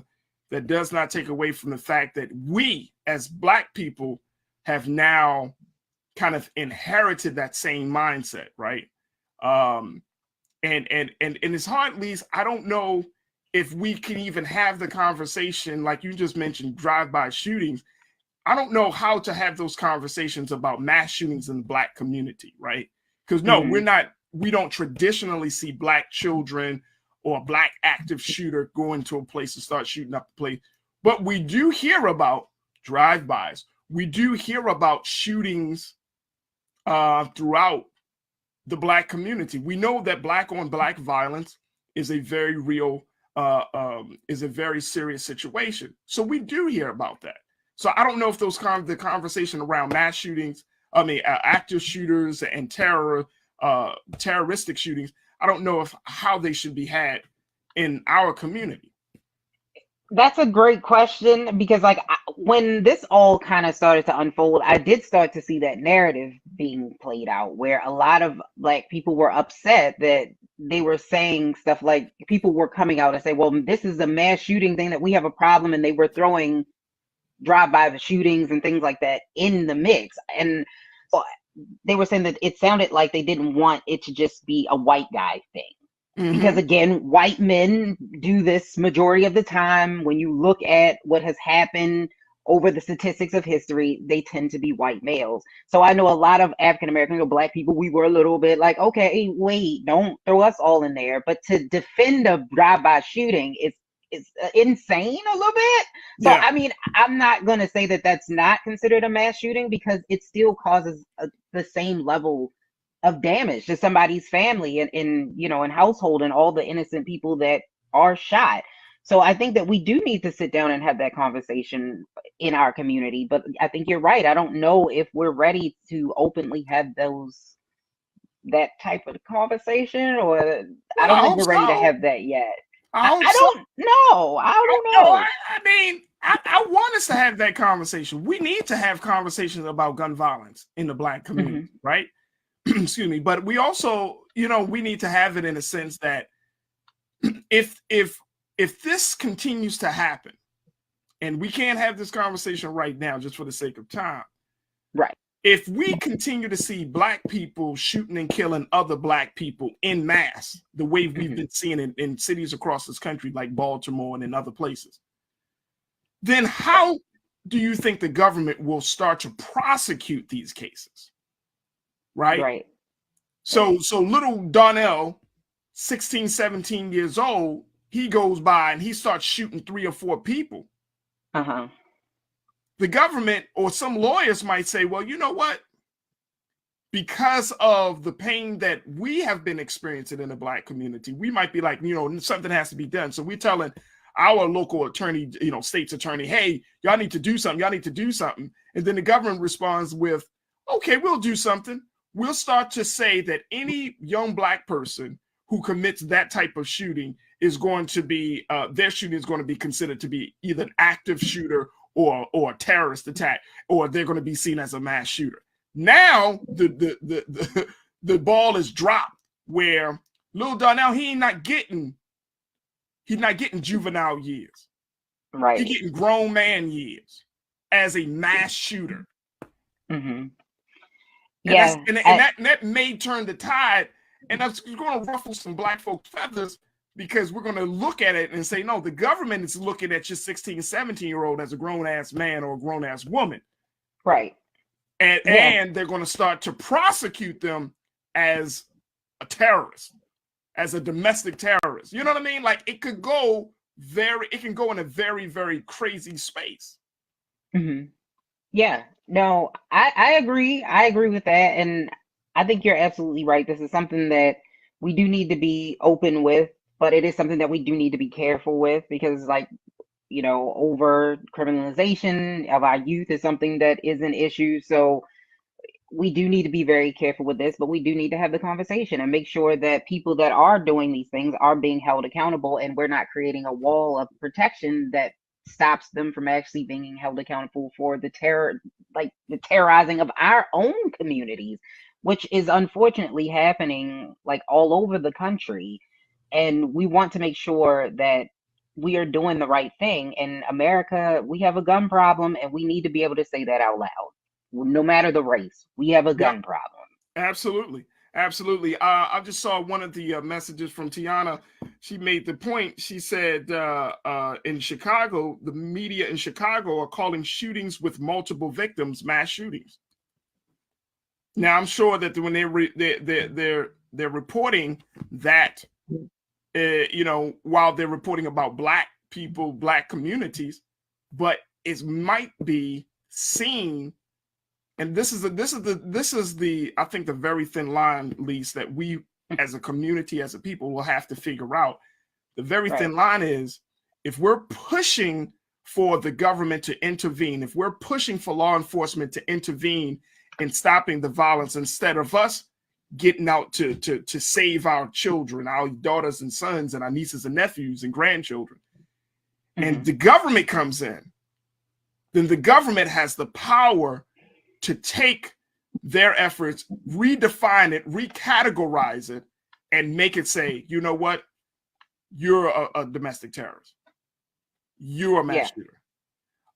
Just like we're seeing now with a whole bunch of hip hop artists, you know what? Under the RICO law, guess what? You're operating a gang. Therefore, we're going to give you Fed time. Yeah. Yep. You're a part of this set. Fed time. Yeah. You know what I'm saying? Your career is over. That's and we might be like, no, don't do that. But that's what happens when you don't handle your problems in house, and you run to the government, you run to law enforcement to try to deal with this situation. if we don't deal with it, and we don't deal with it very, very quickly, I can see it going into a space. Now, that's just me. That's just little Faraji Muhammad, just kind of seeing how things go if we don't deal with it, because enough is going to be enough. Right. I think so many of us are so frustrated with living in, violent communities and feeling like our own children and our own people are terrorizing. I'm talking about the older folks. I think a lot of older folks are at their wits' end and saying, look, whatever you got to do with these young people, you do with these young people. But you might be serving them young people up on a silver platter to a system that's not going to treat them like young people. Yeah, and it's unfortunate the choice that we have to make, but whose lives are better or worth more than the next? And that's something that we also have to keep in mind, that if these individuals in your community are going to stop you from being able to have the pursuit of happiness, where is the line between that? So that's just something that we do have to keep in mind. And it's not an easy decision or choice to make or to fix, if I'm being totally honest. We can talk about it, but it's not an easy choice. Absolutely.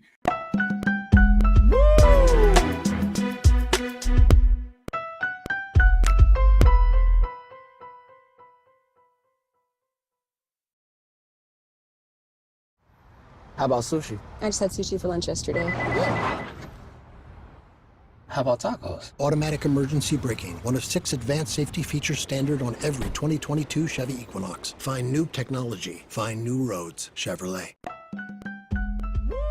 We're all impacted by the culture, whether we know it or not. From politics to music and entertainment, it's a huge part of our lives, and we're going to talk about it every day right here on The Culture with me, Faraji Muhammad, only on the Black Star Network.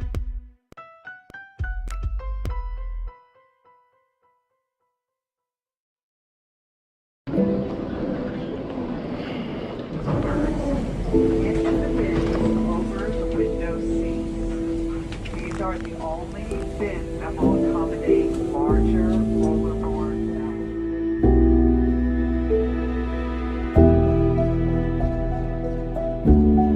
They put 10 in here? 10, and you don't come out till you die. And you eat here, you hoop here. Oh my God. So what?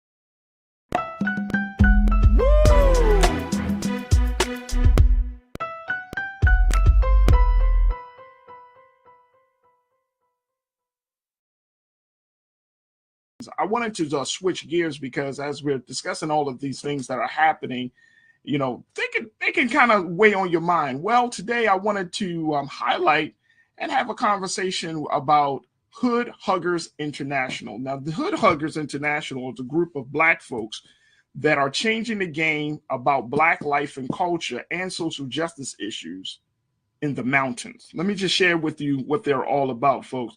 Keenan, if we could post that quote. Here's what they're about. Hood Huggers is a partner organization of Asheville Creative Arts. That's Asheville, North Carolina. That serves as a vehicle for community-engaged social enterprise work, environmental work, and art in the Asheville, North Carolina area. Asheville is a city in western North Carolina's Blue Ridge Mountains, a province of the Upper Appalachian Mountain Range known for its vibrant art scene, historic architecture, and African-American contribution. Folks, it is Hood Huggers International that is moving to bring Black folks into mountain life. But they're doing it in such a way that they are continuing the great tradition that was started to revive what they call Affrilachia. Are y'all familiar with this? When I saw this, I was like, oh, you know what I mean? Like it was just one of those things like black people in the mountains? Yes, Affrilachia, folks. And this was a terminology that was coined by a Kentucky-based writer and poet, Mr. Frank X. Walker, that focuses on the cultural contributions of Black artists. Now, here to talk to us a little bit more about this is Culture Crew member Rashad Staton, who is a nonprofit leader, an educator, and advocate / activist. Rashad, thank you so much, brother. Always a pleasure to talk to you. How are you today? Always. I'm blessed and favored, brother. Thank you for asking. Hope the same is for you. Yes, sir. Absolutely. Rashad, Affrilachia, excuse me. Affrilachia. The idea that Black people are expanding, we're working in these spaces like the mountains of Appalachia, right? But have you ever heard of Hood Huggers International? Never, brother, never. And I just love the framing of the term Affrilachia, how they merge African with the Appalachian. Man, I love Black people. Our innovation, our culture is always gonna stitch us in the places that we exist in. Like I didn't even know, out of my own pure ignorance, that Black folks lived in the Appalachian Mountains, but I'm not surprised either in the fact that they have created a community, have created an international network and organization to support themselves and to keep their culture enriched and thriving, man. It just says a lot about who we are in our natural state of being and us taking pride in our heritage, our culture, and our representation. So for me, Rashad, the reason that I wanted to just, talk a little bit about this is because my hope is that we can start to have conversations about how to expand our work, right? We have been conditioned to believe that once it comes to outside of the urban centers, that we are not needed anymore. That push, that social justice push is not needed anymore. And one of the things that about Hood Huggers International is they're saying, no, we do need a space because we have environmental issues. We have social justice issues, especially in some of these smaller rural towns where Black people are congregating. Now, Black people are small. We're moving out of the big cities like New York, Chicago, Dallas. I mean, in some cases, like some of us are saying, you know what, I need a simpler life. I need to move to the mountains. Mm-hmm. But once you make that move to the mountains, then you got to deal with a whole new set of issues that stems from white supremacy and racism and environmental challenges. So I wanted to at least bring this to the forefront of people's minds that, to see Black folks in this new space is something both very empowering and very promising. Yeah, I agree, man. And I'm looking at the comment that we got from one of the viewers here that talks about we always existed in the mountains, and the fact that those are tapping into our ancestry and our even Indian ancestry and how we were always interconnected, and how I speak of I'm deaf into history, and I spoke of Nat Turner after the rebellion seeking refuge in the Indian territories and not knowing how to differentiate us from those Aboriginal and Indian persons, right? And it just speaks to us always existing. And like you said, us knowing our land, us knowing our people, and us knowing our community, that we are not singular in fact that we only exist within these urban populace, but we exist in other rural communities as well. And what we see in these rural communities is a stronghold on community togetherness, in a space where it's not just dealing with the social issues that show up in our disheartenment of how we interact with humanity, but how we interact with nature,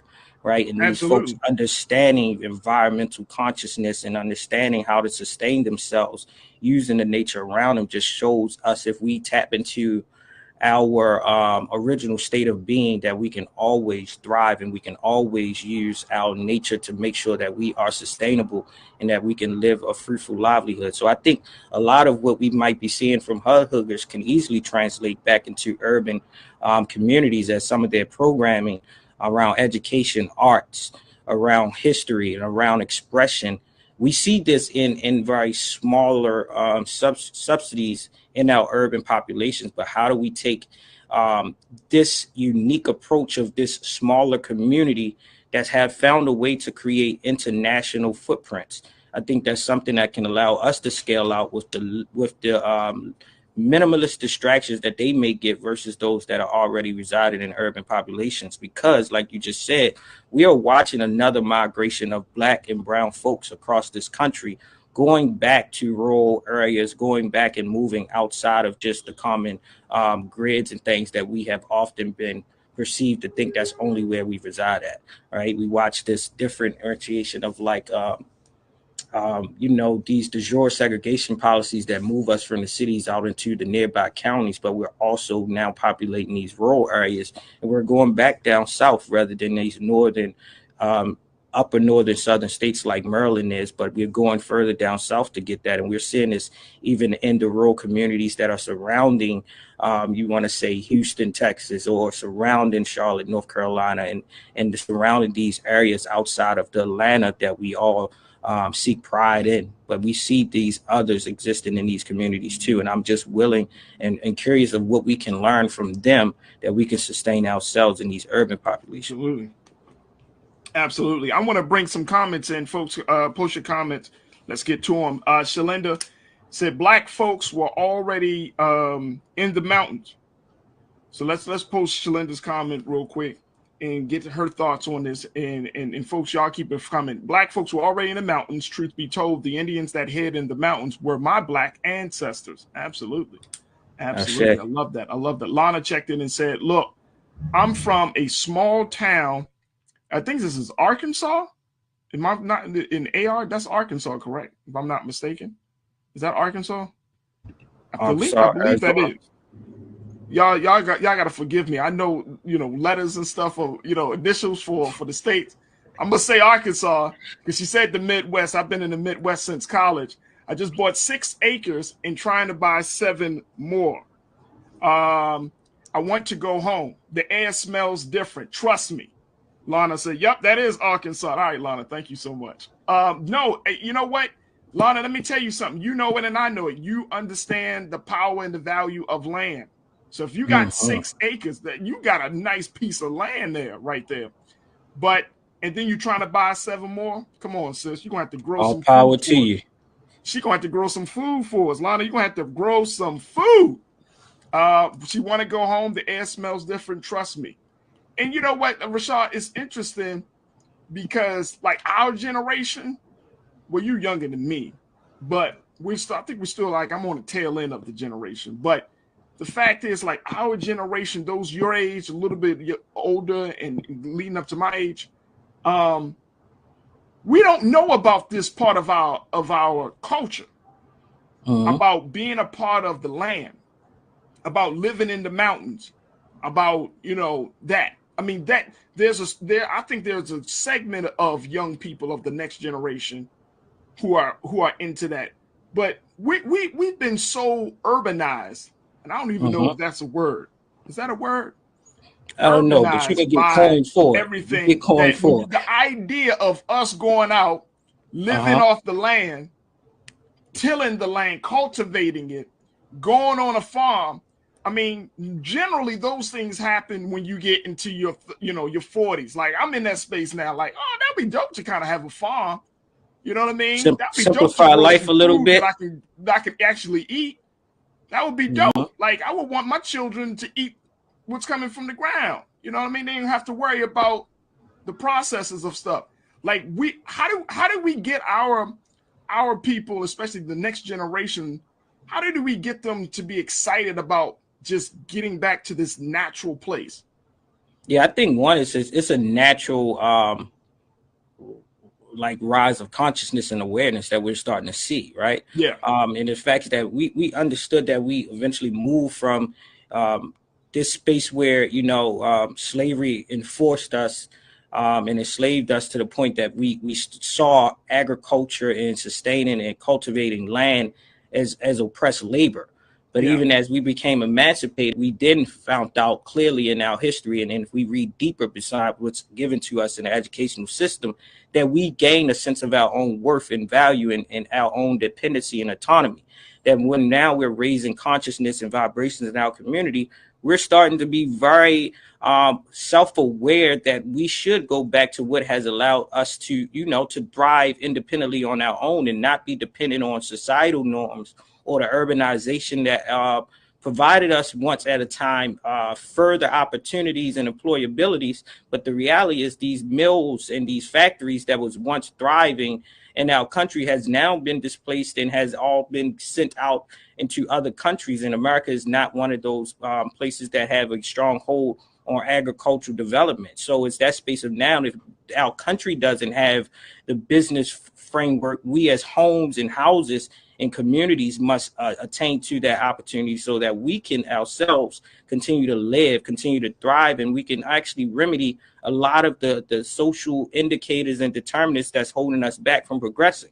Right? If we can continue to do urban farming and community farming, like you said, it removes the toxins, the pesticides, and all of the ills that is made when it's being produced by these larger corporations that want to see monetary gain rather than healthful gains in us as our humanity and our biological makeup. So I agree with the sister. I'm pleased to see that she is purchasing land and looking forward to purchasing more. Right? I think that's powerful, and it says a lot about our sovereignty as a people. And if we continue with that direction, I think we'll have a stronghold on even how we move in more in the strength as far as political affiliations and things of that sort, and even education, right? The Brothers of the Nation speaks very highly on farming and cultivating our lands and going into it. And you start to see these younger brothers in the nation under the Honorable Minister Louis Farrakhan that speaks to his teachings and his messaging that tells them to go back and go and purchase land. That is one way of us gaining our independence and our sovereignty and everything else. So I love the idea of this, and I love that it's giving us another avenue to freedom and liberation. Oh, no doubt. No doubt, bro. Let's go back to the chat. Let me see what Janae had to say. Janae always trying to be funny, Rashad. Always trying to crack jokes. Look at Janae. Let's bring up Janae's comment, please, Keenan. As we're talking about Hood Huggers International. Folks, if you haven't heard of the group, y'all should check them out. They're talking about reviving Affrilachia. Janae said, I am not ready to live off the grid. Plus, it's cold. I take some moments off the grid. I understand those, sis. I totally understand. I think that's why you have an organization and like Hood Huggers and other organizations out there to show us that it can be done. That it can be done.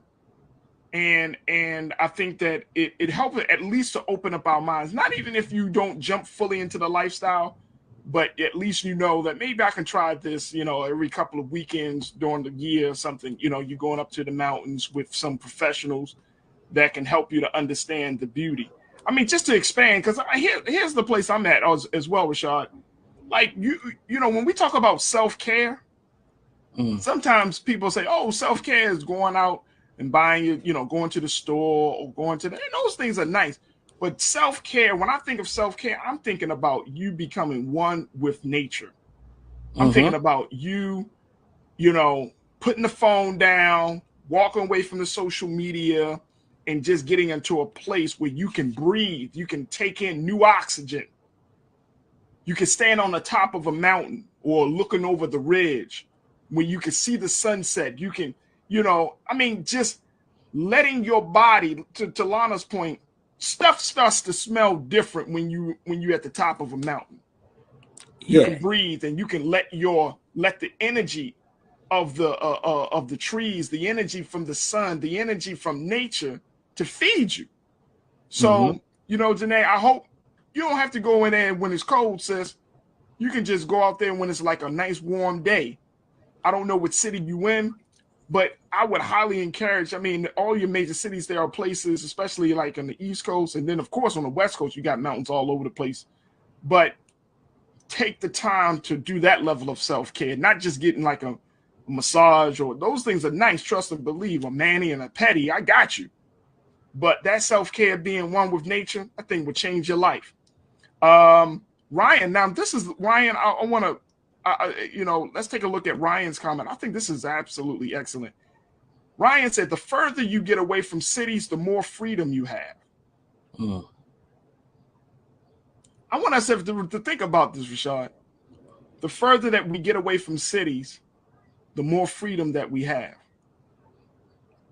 Yeah, I I would say remember like, having conversations doing the work that we do, brother, talking and empowering young people, right?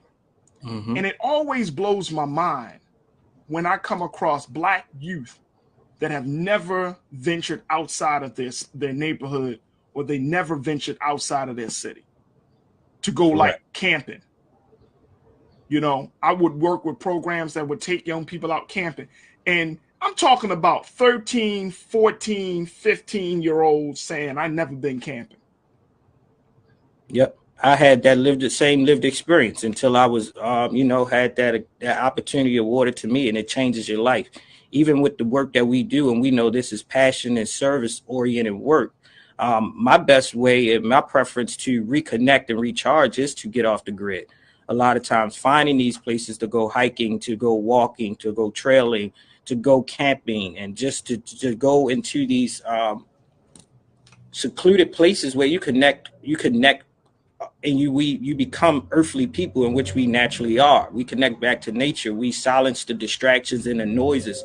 We minimalize other people's projections and the falsehood of what society should define as success. But it allows you to listen to your own thoughts a little bit more, to listen to nature, to watch God show up in miraculous ways, and you're more likely to hear your higher self and your conscious self when you are have intentionally removed yourself from these things that we see as normal everyday things, which is not oftentimes for our betterment. So I always encourage others, and I've even started to take my son on these excursions, and even encourage my parents and especially like my dad to just get off the grid, go in there. And as I've started to climb, this definitive space of accessibility and leadership and power and influence, I've learned that a lot of those that we would identify as thought leaders, visible public figures, they actually use their gains to get away.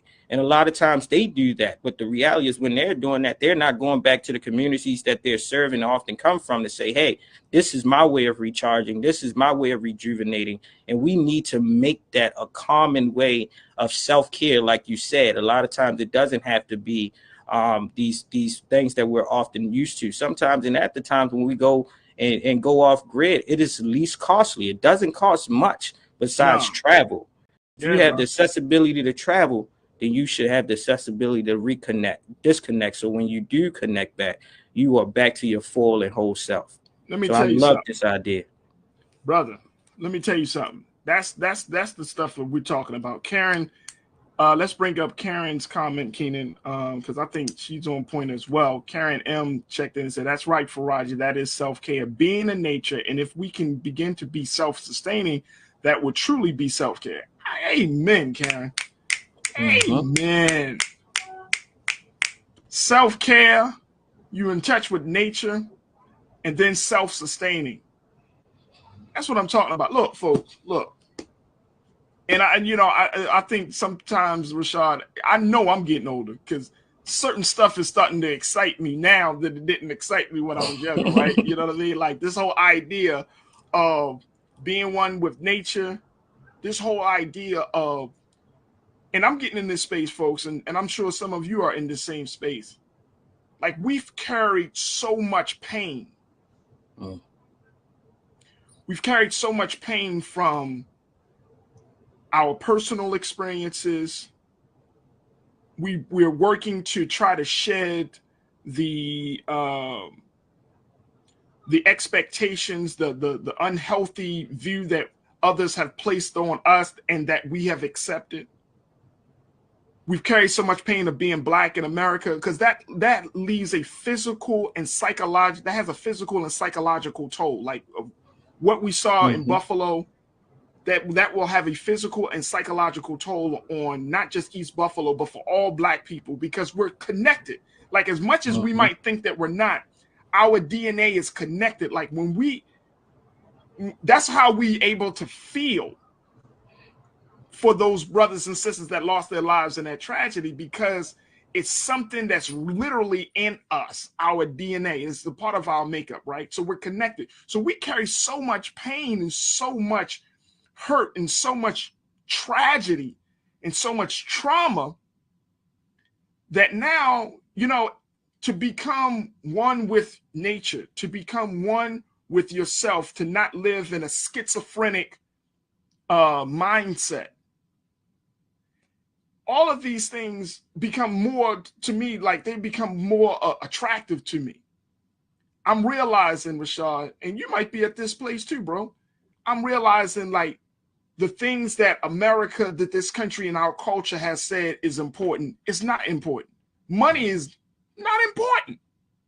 We know that it can create change, it can do some things for, but in the big scheme of things, folks, you know that if you had a choice between money and peace of mind, what you gonna choose?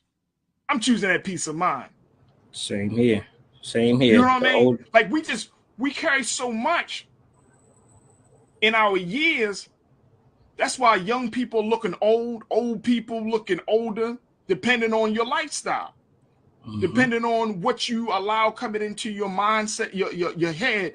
You know, what kind of information you feeding on, what are you consuming during the day? I mean, this is we're talking about a holistic, healthy living. But I'm at a place where I'm saying, look, man, I'm trying to shed all that trauma, all that pain, all that hurt. I'm trying to keep that in the past. As I get into my years, I don't want to pass that mess on to my children. I just don't want to do it, bro. Look, my wife and I, we take our children out to nature. Go ahead, run around, play in the grass. You know what I mean? Like, just enjoy, breathe. Because as much as we like to believe that we're living, when you're in these cities, when you're going through the grind each and every day, the simple things of just taking a breath, taking the air in and letting it out, it can make all the difference in the world. Yes, sir. So I love that point, Karen, about being self-sustaining and that's the self-sustainment, though, starts with the temple, the body. It starts with our minds. It starts with our hearts. Because at this point, man, I'm ready to just let certain things go. I'm not holding on to this. I'm not holding on to no grudges. You know what I'm saying? Too old for that shit, bro. Yeah. I'm just too old for it. You know what I mean? Holding on to some old pain. You know, you probably got, and I'm just saying, and folks, y'all probably got family members that want to talk about stuff that happened 25 years ago. They still wrapped up in that pain.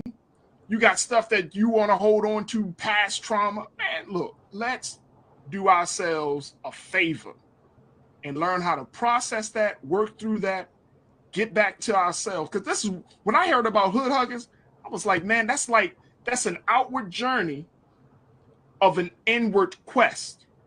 I like how you put that. You living in the mountains, you going up in the mountains, but you really are going up into the upper echelon of your thinking to find some level of clarity. So that way you can be able to think clear, to make better decisions. I'm not trying to hold on to that, man. I'm not trying to hold on to this mess. Like this country is in such a state of mind that we have to all do our best to keep our sanity intact. Because as everything else is falling down around us, and it may seem like that, the walls are closing in, the ceiling is falling, we got to make the conscious and intentional choice, Rashad, that is not going to be our reality. That can't be our reality. We've gone through too much. We made of the best stuff on earth. Like, you remember Snapple when they always said made of the best stuff on earth? They talking about black people. And a couple of tea, some tea. But but we got all of this inside of us that if we just cleared the garbage, we just take a few breaths in. If we just really work on that self-care, we will transcend the pain. We will transcend all of the madness that's around us. I'm sorry, brother. I just had to share that. What's your take, man? No, what you gained from it was what I gained from it. I was just watching this higher level conversations just last night, and they was talking about exactly this of like what hood huggers is personifying for me, and how it resonates with me is exactly what you was alluding to. This idea of holistic health, right? As it being a universal alignment to in one inner self and in one alignment to nature. And the fact that they have tapped onto this and have sustained this will show that this community itself will continue to thrive, will continue to exist, and will continue to navigate whatever comes their way, because they are so in tune with self, they're so in tune with nature, and they're so in tune with the universal community around them that I applaud them for this, and I applaud you for speaking this up, because those that are a viewership and those of an audience that reside within an urban populous city or town, let's say, we should now look forward to other ways to recharge, recenter, and like you said, reduce the noise of distraction and suppression and get to a sense of what really matters. And if we take our self-care as our first priority, our community grows healthy. And I think Hood Huggers is on exactly that, and they should be applauded, and we should learn from each other. Oh, absolutely. Absolutely. Folks, we're going to take a quick pause, but let me just share this with you. This group, Hood Huggers, Rebuilding Affrilachia, you can go to a website, and if you're in Asheville, North Carolina, look at that.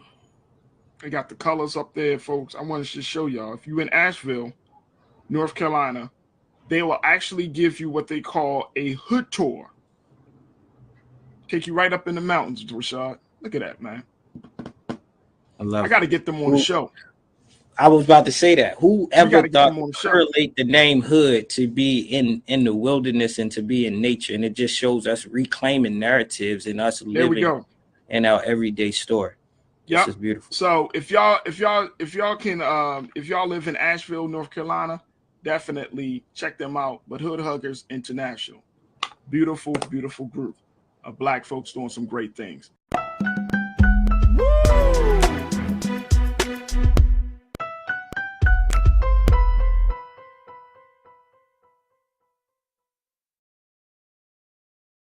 iPhone 13 on us for every customer. Current, new, everyone. To show the love. How about sushi? I just had sushi for lunch yesterday. How about tacos? Automatic emergency braking, one of 6 advanced safety features standard on every 2022 Chevy Equinox. Find new technology. Find new roads. Chevrolet.